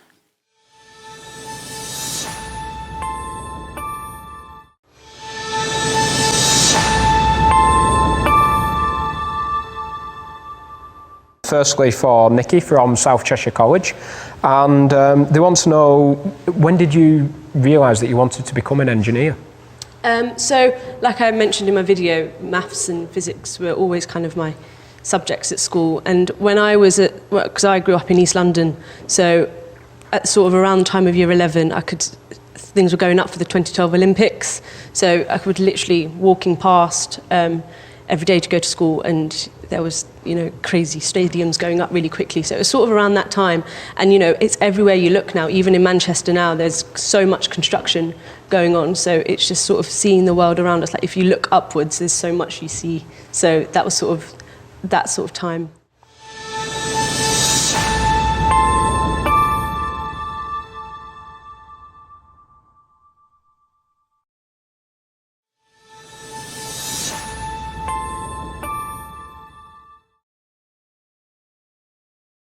What do you think is the most challenging aspect of working in a diverse environment? And that question is from Mrs. Hope. A lot of people are there and they're subscribed to the message and they believe that a more diverse workforce makes a better workforce, but you still have people out there that don't see it as the need that it is to promote this sort of thing. They sort of believe that it should just happen naturally. Construction isn't stopping diversity. Diversity doesn't want to come to construction, as a lot of people believe in the construction industry. But it's fading now, but it is still there. I think really it's getting the older generation in construction to see the value, get a buy-in, get people to come to events like today, get the word out there that the construction industry wants everyone. If you want to be a part of the construction industry wants you. And that's really it. So it's getting that changing mindset. So it's the cultural change of construction that's the biggest difficulty at the moment, but it's getting there. Brilliant. And Max, what about yourself? There is, I can't remember the average age of a construction professional, but it's somewhere in the mid-50s, to be honest. There's a lot of, I wouldn't want to call them dinosaurs. There's some old people which will be leaving construction soon. And I'm not saying they're the old guard that may have had those kind of views. They're certainly more likely to than the people that are coming through and starting to really lead the new way of construction forward. So I think there are always people that disagree with plenty of things, no matter where you work, what you end up doing. But in general, in construction, the new messages, we need everyone to come and work in construction anyway. We're, I think, 100,000 people short, and we really need to focus on bringing everyone to the table. Perfect. That's brilliant. So to any students out there who are interested in a career in construction, please use the chat facility. You can ask a question to any of the panelists we have here today.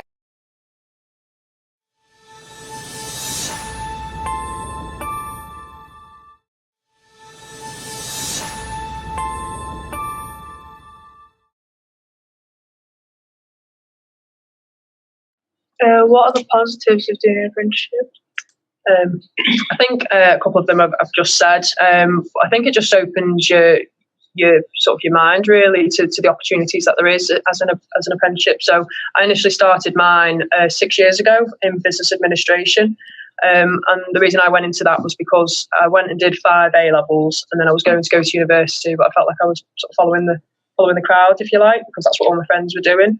But I didn't really feel like doing another 3 years, doing more exams and coursework. I wanted to be doing something physical.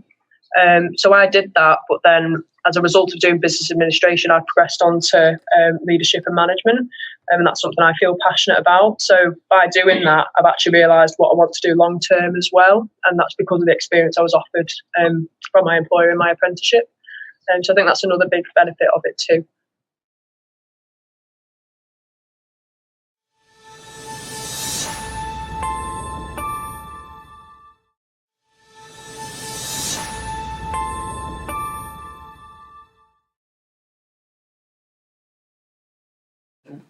Obviously, from any application, what are the sort of key things you think that made you successful? I mean, some people said to us it's the research they did, it was how they prepared for the interview. What do you think made your application stand out? Because I'm assuming there's quite a number of people applying for this. Yeah, there was. So I think the main thing is to remember that obviously it's an apprenticeship, so they're not expecting huge insurance or, depending on what company it is, experience. I think it's just personality. So advice to anyone applying, just make sure you're getting your personality across, because that is what they're looking for. But as well as researching into like AXA's values, really. And that's always a bonus to kind of get in there. Okay. I feel so the tips really for there is to, I mean, research is a big thing, isn't it? So you know you're not supposed to know everything. Yeah. But knowing what AXA stands for example, and maybe what it believes in as a company, would you say that's a good idea to look into that? Yeah, definitely, yeah. See what the values are. Yeah. And then again, just obviously there was some pre-work. It was just a small presentation, and just prepare. That's the big advice, really, because then it's less stressful then. Yeah. And like I said, you're enjoying it more.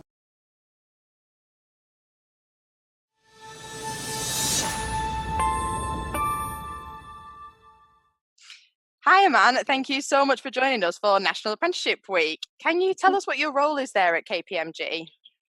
So I'm an audit apprentice. I've been in the role for about 3 months now. I take part in like various tasks within each audit, currently in year-end audit stage. So, yeah. Brilliant. So, what attracted you to the apprenticeship route?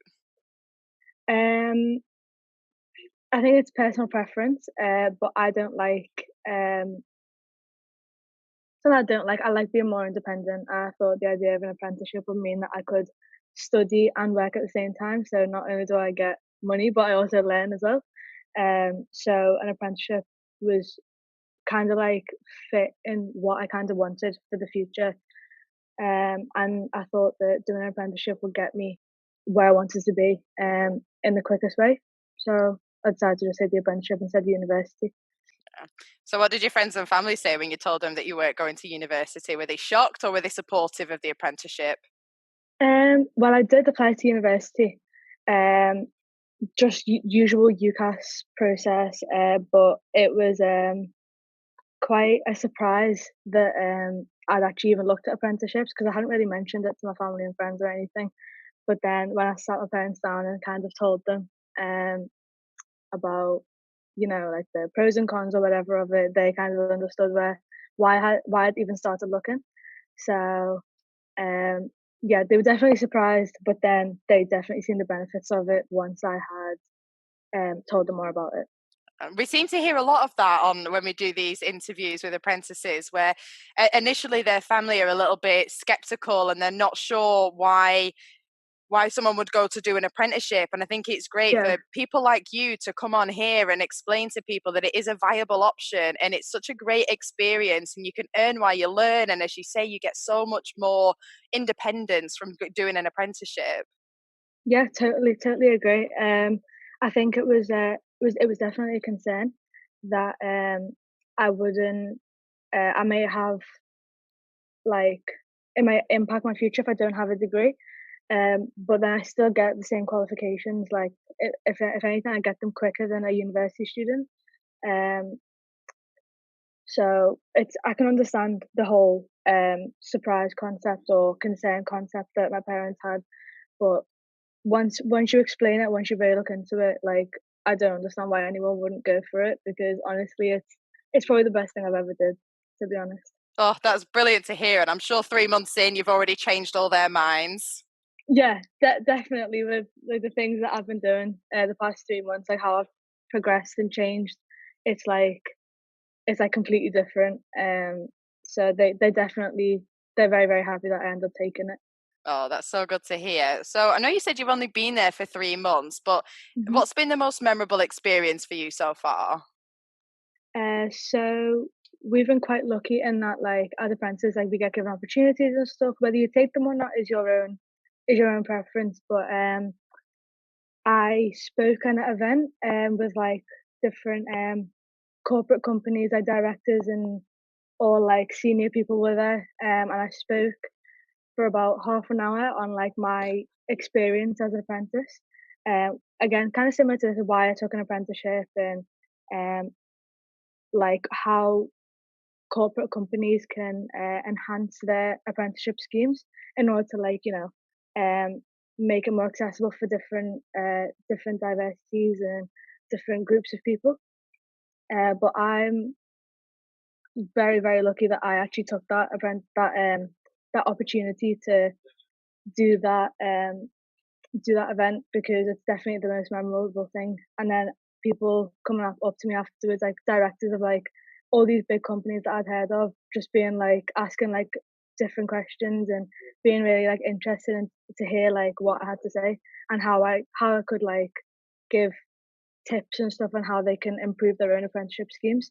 So that was definitely the most memorable thing I've done in the past 3 months. So I hope to have more opportunities like that to come, hopefully soon. That's amazing. How old are you, if you don't mind me asking? I'm 19. You're 19 and you've stood in a room full of directors and they've asked you for advice. This is the type of experience apprenticeships can give to you. This is amazing. Yeah, honestly, if you had said to me like a year ago, oh, you could have the opportunity to sit in front of directors of all these massive firms, I'd just be like, what are you talking about? And now look at you. They're coming to you for advice. Like, help us. How can we make this better? Yeah, totally. It was really exciting. Definitely the most memorable thing I've done. That is amazing. Yeah. Well, we've had some questions come through on the chat facility. People are actually really interested in this. So Okay. Emily would like to know how you found out about this apprenticeship. So, hi Emily. I found out about the apprenticeship through just looking online, really. I don't know what kind of stage you're at, but my school, they just kind of focus on UCAS, focus on university, and I was going to do accounting and finance anyway. But I just thought, why not just have a quick look at different avenues, and then was really surprised to see the amount of opportunities and different paths there are to get to the same place in the future anyway. So I found out by looking online, and I had also done like work experience in one of the big four accounting firms when I was in year 12, so the summer that I finished year 12. And I kind of heard about it, but then again, like I hadn't really properly looked into it myself. So it was mainly online that I found out about it. Brilliant. And Jacob would like to know, what do you want to do once you finish your apprenticeship? So once I've finished, I would like to just progress through the firm really. Just work my way up, learn more, maybe look into various avenues within audit. So like just different kinds of companies and stuff. So obviously, the more senior you get, I think the bigger scale audits kind of become available to you. So I would like to look into things like that. Great. And I mean, the office, I mean, that background looks so nice. And it seems to be every time we speak with apprentices from KPMG, they always seem really happy and excited. And you guys seem to be given so many opportunities, and it's so amazing to see. Yeah, so this is currently not KPMG. I'm currently at an audit at an audit site, so I'm currently at a client. So this is their building, but it's definitely like amazing to even like come to buildings like this. Like obviously I can't show you a lot, but it's amazing to see like different kinds of buildings, and you get treated equally the same as the rest of your peers, even though they may be more senior than you or more experienced than you. When you're walking around buildings and they see that you're part of an audit team, they kind of see like, okay, like you're definitely one of them. So you definitely get treated the exact same as everyone else, despite you may be slightly younger or more junior. Like no one else would know that. Yeah, you're not 19-year-old apprentice, you're part of the audit team. Yes, totally. So to the client, we are the audit team. It's not like the rest of them, the audit team, and she's just the young one there. It's nothing like that at all. You get taken as seriously as everyone else does. That, I think then for me, especially given the role you're doing and the sector that you work in, that is so important that you are given Definitely. the confidence as well to sit in a boardroom full of senior professional industry people and you're able to still take control and make your stance. Yes, It's totally. great. No, honestly, especially like with the age that like I'm in, like I'm still quite young. It's quite nice to sit in a room with the client. They could be like managers, directors, and you kind of tell them they're doing something wrong, and then it's quite nice to know they listen to you because you know more than they do. Oh, Yeah. that's brilliant. So we're quickly running out of time, but I've just got one more question for you. And that Mhm. is, if you were sat in front of a bunch of students, maybe from your old school, what advice would Okay. you give them about apprenticeships? I'd say definitely look into it. Um, do it like if you feel like that's a path that you want to go down, definitely look into it. Don't listen to like what other people have to say, because I had that experience with my school. Like with my sixth form, we didn't really have apprenticeship talks. It was never really a thing. It was more like on my own behalf that I looked into it and I pushed myself to do it. So if it kind of takes your fancy, if you're listening to anything I've said or you've heard other people speak, and it kind of makes you interested, I'd say definitely have a look. There are so many apprenticeships out there that literally you would have never heard about, but when you look into it, it's like a massive avenue that you get stuck in there looking at loads of different types really. So I'd say if you are interested, definitely have a look. That's not to say to rule out any other avenues like university or anything, but I think it comes as quite a surprise to people that end up starting to look at apprenticeships at how much there actually is and how successful they can make you in the end as well. So I'd say definitely look at them. I think that's such great advice because, as you said, you applied for university and you applied for apprenticeship roles, and you made the decision. You put yourself in a position where you could do either, and you made the choice that's best for you. So like you say, just go out, just do it. Yeah. I had, so as I mentioned, like my school weren't as big on apprenticeships. My school were mainly like good unis and all about universities. On results day, I did get into a pretty good university to do accounting and finance. And when I told some of my teachers that I was going to decline it and take KPMG, they were like, "What the hell?" But at the end of the day, it's your life, it's your future. So totally make your own decisions, take it on your own, and more time you will find that your own decisions that you make always going to be the best ones for you.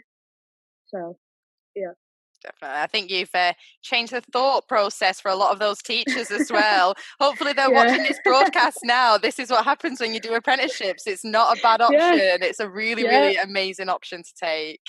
Yeah, totally. I'm going to go back to my school soon, I think next month, and give a similar talk about apprenticeship. And I think some of the teachers that used to teach me will be pretty surprised as to how far I've come in them very few months.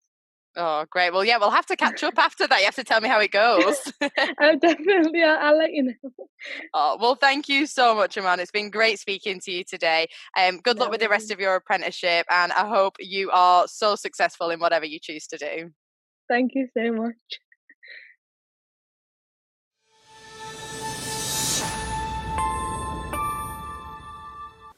I mentioned the ICE before, the Institute of Civil Engineering. Now, when I started my route in construction, I was working on the buildings side and not the civil engineering, and I always got told about the importance of professional qualifications.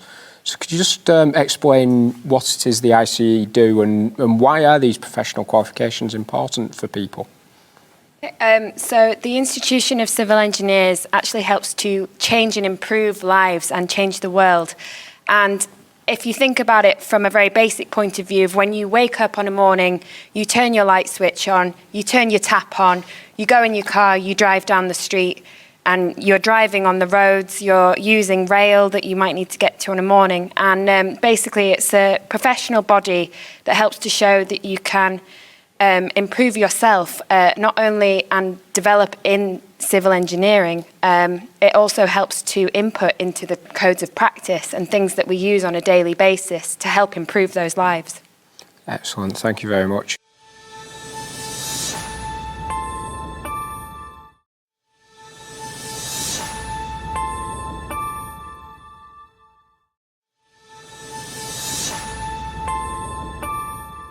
Why have you decided to do this role? Me personally, a friend of mine called Alex Finn was diagnosed with young onset Parkinson's disease when he was 34, and I didn't know anything about Parkinson's at that time, but we had some honest and open discussions about the effect it was going to have on him and his family, and I wanted to try and do something to help raise awareness of the fact that you can be diagnosed at any age, but we're also working together at Brooks University to do research into the condition, so this is a continuation of that. Wonderful. Well, I think that's obviously a very great reason to do this broadcast today. So what has been the most challenging experience since starting the role? Seasickness. So both Alex and Liz have been struck down by the green monster and not really been able to leave the cabin. They're on day 5 now of the challenge. And both of them, they came out strong. They carried on rowing, and in the end, Scott and I had to ask them or tell them really to stop because they didn't want to stop, but they've been very, very ill. So it's in the case of just trying to work around that. It's fine. Both Scott and I take turns in rowing at the moment because we'd be rowing in pairs normally. So there's just one of us rowing instead of two. But it's just getting the girls back to a point where they are fit enough to get on yours. There's nothing to do with them wanting to get back on. They're both mad keen to do it. We're having to stop and go on yours. It's just, you can't go hours a day without eating anything. No, definitely not. Well, hopefully they start feeling better soon.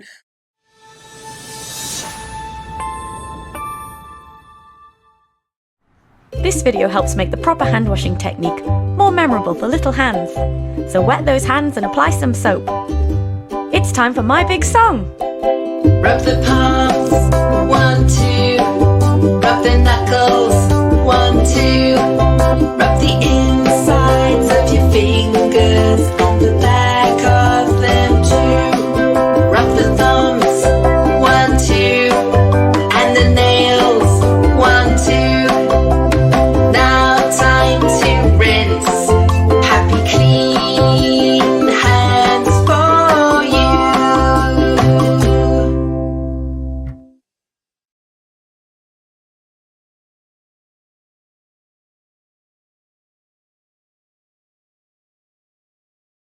Alex, as an employer, what's the most rewarding aspect about taking on an apprentice for you? So I think as an employer, it's probably seeing the change in people and seeing people develop over the course of their program. So you meet people when they first come in as a new entrant. For some people, it's their first job, let alone, their first job within the civil service or within the Animal and Plant Health Agency. And it really is seeing over the course of their usually sort of 18 months or so to do the program, seeing them really flourish and gain a kind of confidence that they didn't have when they first joined. There's something really satisfying about that. And also seeing them all where they've either come in as fixed term appointments, getting permanent positions, or seeing them then go on to do other things, finding themselves having had a really great experience through their scheme and now found either a profession they're particularly interested in and they're wanting to pursue for their future career, or a particular team that they really want to get involved in. It really is seeing the change of people over the course of the program is really, it's probably the best part. It is a really nice part as an employer seeing that.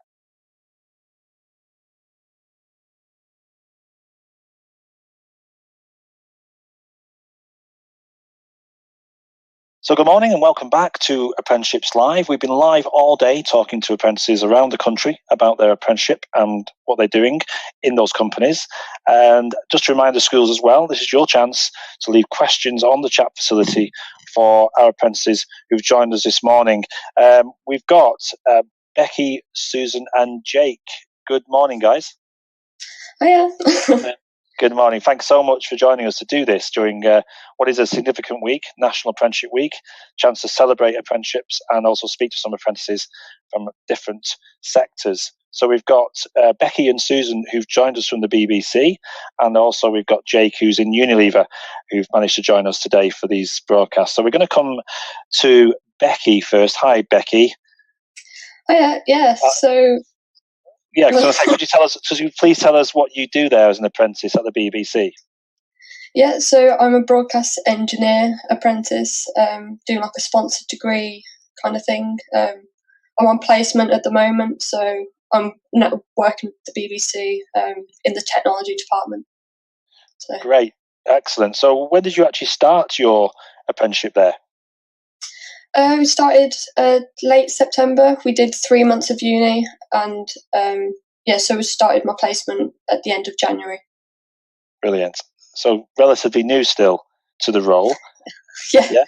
And what about the placement itself? What have they got you doing there? Because the BBC is obviously a massive organisation, and you've got studios all over the country. So where's your placement at the moment? Yeah, so I'm based in Cardiff, for the most part at work, I've just been going into the different departments and just seeing how they work, really. Because obviously, you can't fix the equipment if you don't know what it does. No, absolutely. So where were you originally from? So I'm from Starbridge, from the back country. I've had to move here. I'm in my flat right now. Well, we don't mind that. We don't mind where you come in to speak to us today. That's great that you could. So thanks for doing that. And so you're obviously a broadcast engineer apprentice. If you could sum that up in a few lines, what's your main responsibility there? It's just really making sure that all the equipment is running, really, fixing things if it breaks. It's quite technical, so... Yeah. No, well, don't get all technical on us, but it sounds like it sounds like something which you from what you're saying, you keep us on air, don't you? You keep the transmission going in some respects. Yeah, pretty much. Good stuff. Great, thank you, Becky. We're going to come back to you shortly about your journey really from school into the position you're in now, because I know it's a degree apprenticeship that you're doing. So it's interesting to know that you're actually doing a degree while doing an apprenticeship. So we really want to find out more about that. And now your colleague Susan, also from the BBC, who I believe, Susan, you're doing a very similar apprenticeship. Is that right? Yeah, so me and Becky are actually on the same apprenticeship, but we're at different bases and doing different placements. So whereabouts are you based in the country, Susan? So I'm in Salford at Media City. I am actually from Stoke-on-Trent, so it's not actually too far from me, but I have moved for the placements just to get that Manchester experience. Good stuff. So you're actually in Media City, which is an amazing place. I mean, a lot of the operations have moved up, haven't they, from London to be based there at Media City? Yeah, so from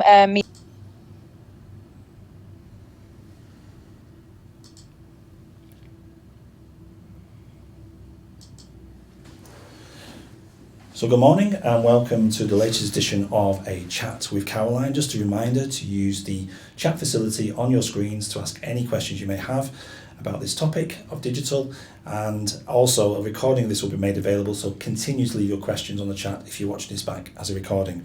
I'm now going to hand over to Caroline. Thank you, Caroline. Hi everybody, good to see you all again. And today we've got a whole theme around digital on our plans for continuing to invest in this really important area. First of all, as always, I'm just going to start with a bit of an update on what's going on, a bit of a state of the nation of the last couple of weeks. CQC, folks. So as you will remember, CQC came to visit us in the spring last year, and they're now back on site in our adult mental health inpatient areas. Before Christmas, they came back and looked at our places of safety and fed back that we had improved significantly, so that was really good news and a massive well done to everybody. This week they're back looking at all of our adult mental health inpatient areas. They've been with us already for a couple of days, and the feedback we're getting is overwhelmingly positive. So again, do not underestimate the amount of work that has gone into that, and really well done to everybody. They're seeing some real improvements, certainly from a staff perspective, but most importantly when they're talking to service users and carers. Some themes that they know we're still working on are smoking, and I know that we've been putting a real emphasis on this in the last few months, but everything that you can all do to continue to support a smoke-free environment is really, really important. And also our whole approach to vacancies. Now, I'm really pleased that last week at the Trust Board, we approved a whole annual review that's been done by our new Director of Nursing, Maria, a whole new skill mix for our wards through the Safer Staffing review. What that's going to see is more senior nurse posts on our wards, be it Band 6, be it advanced nurse practitioners, be it nurse consultants. It's going to see activity workers integrated into the ward teams. It's going to see more therapies to think about for the future, and also more peer support workers. So a radical increase in peer support workers across all of our wards. That's really important because it means we can start to have people from our wider communities joining our workforce. So well done to everybody is the really key message. From a mental health improvement point of view, that is continuing to do well. We've seen again a reduction overall since last year in our people waiting long times in our places of safety and in our A&Es. We've got at the moment quite high demand, one of the highest we've had for a while. So the teams are doing really well, and certainly in A&Es, more or less everybody is being seen within 4 hours. So really well done to people. And we're really focusing on at the moment in our really thinking through and planning for rehabilitation pathways. So you'll be aware that we're in the process of building new beds, adult rehabilitation beds, but we're also thinking about community pathways, and we're looking at various different partners, East London, Cumbria, Northumberland, Tyne and Wear, and we're doing modelling work jointly with commissioners at the moment, and also working with our private sector partners. So again, some really good work that I think is going to release some more beds for patients, meaning that they don't have to go out of area. So thank you again very much. From a learning disability perspective, this has been a real priority for us in recent months. You'll be aware that we only provide adult and young people's community LD services. We don't provide an intensive support team, and we don't provide any NHS provided beds for people with a learning disability. What this means is that lots of people have to go out of Lancashire and South Cumbria. So again, we've been doing lots of work supported nationally, very helpfully, and we are just coming to a conclusion of that work with really great news that commissioners are now indicating new investment into pathways for people with a learning disability. So I'll continue to keep you updated around that. And again, thank you to everybody that's been involved in that. Going forward, we are thinking very carefully around our staff survey results. You'll be aware that the whole approach to staff engagement has been a real priority in recent months. And whilst our staff survey did see some small signs of improvement across the board really, there's still a long way for us to go. So at the moment, all of the networks are thinking through how we're going to continue to improve engagement for our staff. And then we've also identified some key priorities as a trust that we want to really focus on.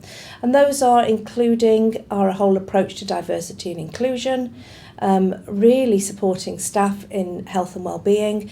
I'm really keen that we start to think much more radically around flexible working, and also our approach to how we value staff more generally. So we've also set up a new people and culture committee of the board for the first time. So that is going to enable us to really think through how and plan at a board level involving the networks, how we really do focus on our people, but also really importantly our culture. And linked to that, we've got our Listening into Action Pass It On event on March the 23rd. For people that haven't booked onto the event, it's not too late. Please do book on. It's going to be a great event that's going to share all the fabulous work that's been done, led by our staff and our clinicians. So get yourself booked on. Coronavirus. There's obviously a significant focus on this for all of us. I don't even think it's day by day. I think it's hour by hour at the moment. Most importantly is that we keep calm and we follow the advice that has definitely now got a very strong national approach. We've got an internal focus with a group that's meeting now every Wednesday morning. And our next chat with Caroline is going to focus on coronavirus. So please come and watch that and join in. And then the final thing for me to say is that our staff awards are a really, really important part of the year. And we've got those on June the 4th. And nominations are out at the moment, and we've seen some significant increase in nominations. So please get nominating. You can nominate if you're a partner, if you're a service user, if you're a member of staff. So please get nominating. Really important that we thank and reward our staff. The deadline for nominations is the 23rd of March. So that's the headlines of my update. I'm delighted today to have the team with us, the digital team. And if maybe we could just introduce ourselves. Can we start with you, Phil? Yeah, I'm Phil Horner. I'm Head of Business Intelligence with the Trust. My name's Aisha Rahim. I'm the Chief Clinical Information Officer, so I'm the Clinical Lead for Technology in the organisation. Hi, my name's Sharon O'Connor. I'm the Chief Nursing Information Officer. Morning everyone, I'm Tom Poulter, I'm Deputy Director of Health Informatics. Okay, great.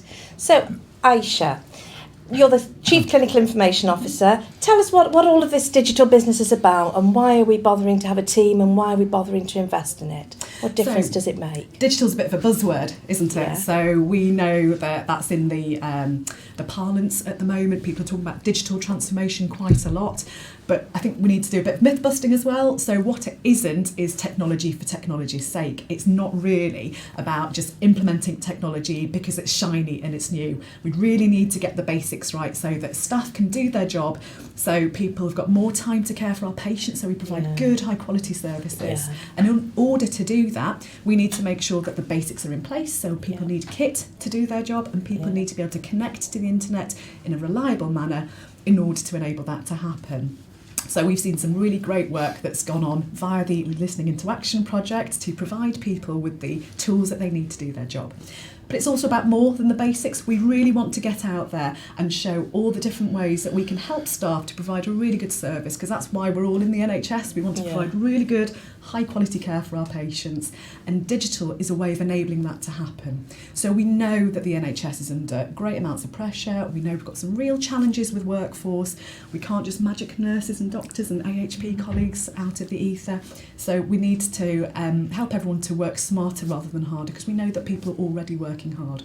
So I'm really proud of all the work that's going on at the moment to help staff to provide that care, to work smarter rather than harder. And I think we're going to hear about some really great stuff that's happening at the moment. Thank you very much indeed. So Tom, I know, well, we've all been working, but you're going to tell us a little bit about the new digital strategy that's starting to emerge. And what's all that about then? So that's one of the main pieces of work that I'm leading at the moment. And the digital strategy is one of several enabling strategies which are really about supporting the clinical strategy for the Trust and all of the transformation activities and clinical service developments that are taking place at the moment. So we're currently going through a stakeholder engagement process, and we'll be consulting with staff throughout the Trust about what their requirements and expectations are for digital.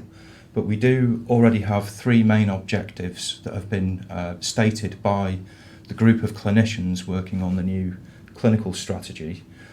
So just to briefly mention those, firstly, we have the mainstreaming of digital approaches and providing a wide range of tools and resources, not just for our clinical staff, but also for patients. And part of the ICS digital strategy is very much focused on empowering patients to take more control over their own healthcare, co-producing care plans, and managing their own healthcare records.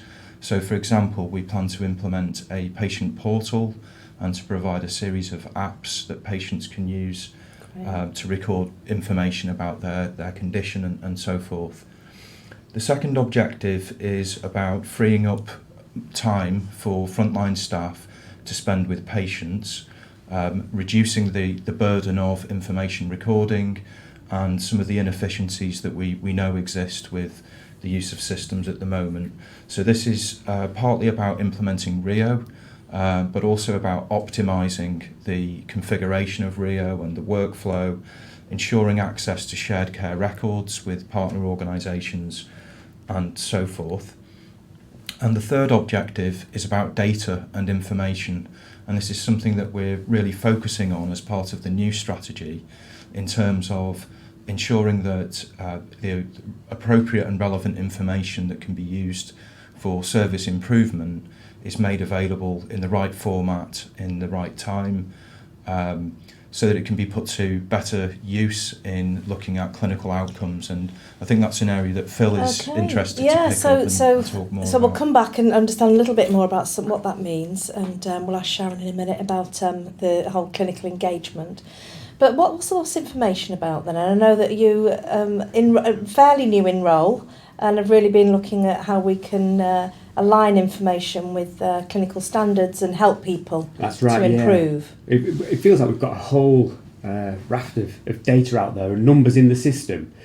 And I think what we really need to start doing, and what we are starting to do, is pull that together in a way that really tells a story. And really importantly for me, tells a story that's recognised by those clinical teams. So I think there's something about making sure the data quality is right. So we need to get it in front of teams so they can check it out, but they need to be able to do that really quickly. Yeah. So then they've got time to quickly think, how do we compare to other teams in the trust? What can we show to other teams that might be helpful for other teams to learn from? And how can we learn from other teams who seem to be doing things a little bit better than us, or a little bit more efficiently and getting better outcomes?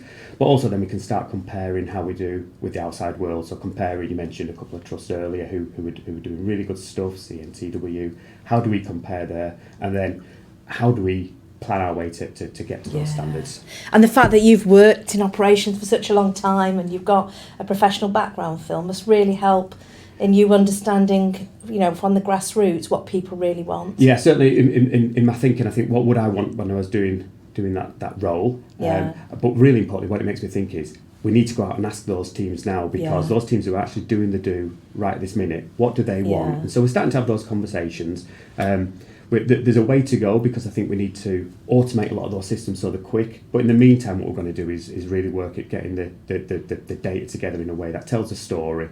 Might not be as automated as we want, but we'll start to tell the story, check out the data, and then it's really the onus is on me and the people I work with, to work with Tom and Aisha and Sharon to start thinking about how do we use the clinical systems to feed that. So it's a bit of a kind of a long-term plan, I think. So we'll get better and better at it, but it feels like we're heading in the right direction. And presumably all the new locality working is something that you're really mindful of, how we get those systems embedded for the new world. That's right, yeah. So we're really thinking about in a locality for the patient is going to be flowing through the teams in that locality, but then we need to be able to think about how do we look across the organisation at different teams of a similar type. So home treatment teams, for example, how can they learn from one another across the whole of the patch, in order to give the patients in the locality the best experience. Okay, brilliant. Thank you very much. So this absolutely depends, Sharon, I presume, on getting particularly clinicians excited and engaged in this whole agenda. Absolutely. So tell us about what you're doing to help with that. Yeah, absolutely. We know that if we don't have good clinical engagement, that digital transformation projects will fail. So it's so important that we get staff involved. And these are staff that are using systems. So what we've done is we've resourced our clinical informatics team and expanded that team. So we've now got a number of clinicians that can link and liaise with and collaborate with our frontline staff, and that includes all our admin teams, our nurses, our consultants, everybody across the board that we want to get involved in this digital transformation vision that we have as an organisation. And there's a number of teams already that have been engaged as part of our GDE projects, and moving forward there'll be lots more teams that will be asked to engage with us. And you've done quite a lot of engagement with all the Pennine transformation work in adult mental health, haven't you? Absolutely, yeah. So, and then linked in with that, we want to be able to sort of like give that assurance to staff that we are listening to them. They will feed the digital transformation, so we need to understand what it is they need, what will help them do their jobs efficiently, but ultimately what is going to have a big impact on the patient outcomes and patient care in a safe way. So linked in with all of this, we need to ensure that the systems that we are deploying across the organisation, the new systems, are safe to use, and we need to be able to give that assurance. So all of the clinical informatics team have been trained on the national standards around clinical safety in digital transformation projects and how we do that. So we need to give that assurance to our frontline teams that systems are safe to use. But we will engage with those clinicians as well to get their feedback, to make sure that we completely understand their own processes to support that. Fab. And I guess, Aisha, from a clinical perspective, what are some of the things that are emerging that we think, wow, we've started to do some really good digital innovations that are making a difference both for clinicians and for service users and carers? So one of the things that people may have heard about is the Global Digital Exemplar Programme, or GDE for short, and that's a national scheme to turbocharge the digital transformation in organisations that already have a good level of digital maturity, if you like. So we're starting to see some real tangible outcomes as part of that programme, that suite of projects. And the one that I'd like to speak about first is our seclusion digitisation project. So our colleagues in Guild Lodge in the Inpatient Secure Services Unit have become fully digitised. They're on Rio, And previously, the seclusion processes for patients that was a paper-based process, and it was really hard to know if patients were getting good care, if policies were being adhered to. What we've discovered is since we've digitised that process, we've been able to track how long people spend in seclusion, and that duration of time spent in seclusion for patients has actually reduced just as a process of digitising it. And so that's clearly much better for patients, because the shorter time they spend in seclusion safely, then that's a much better experience. And also we can tell that the policy is being adhered to, so that the care that people get when they are in seclusion is far safer. So they're getting their nursing checks, they're getting their medical checks much more reliably, so it's safer for patients. And I think that's something we're really proud of. And the reason that has been so good is we've had such good engagement working with the clinical teams in Guild Lodge to work with us on that, and that's exactly the model that we want to replicate elsewhere. Fantastic, wonderful. Have we got any questions that have come through at all? Yeah, we have, relevant to this subject actually, thanks Caroline. So Pam would like to know, in West Lancs, she's based by the way, West Lancs CAMS piloted the Dragon digital dictation software. The evaluation shows significantly reduced admin burden on clinicians, reduced errors and increased staff morale. Other teams have heard about this and would very much like to be able to use this themselves. Are there plans for a wider rollout? So tell us about that, please. So this is also a really good example of how we're really listening and taking on board feedback that we're getting from frontline clinicians. So rolling out Dragon Medical One, the digital dictation solution, is part of our GDU programme. And we're also really conscious that we need to think about which teams we deploy those technologies to. And we're aware that our acute care pathway mental health is particularly under pressure. So they will be the teams in our liaison teams and our crisis teams, or is it the START teams? The START teams, thank you.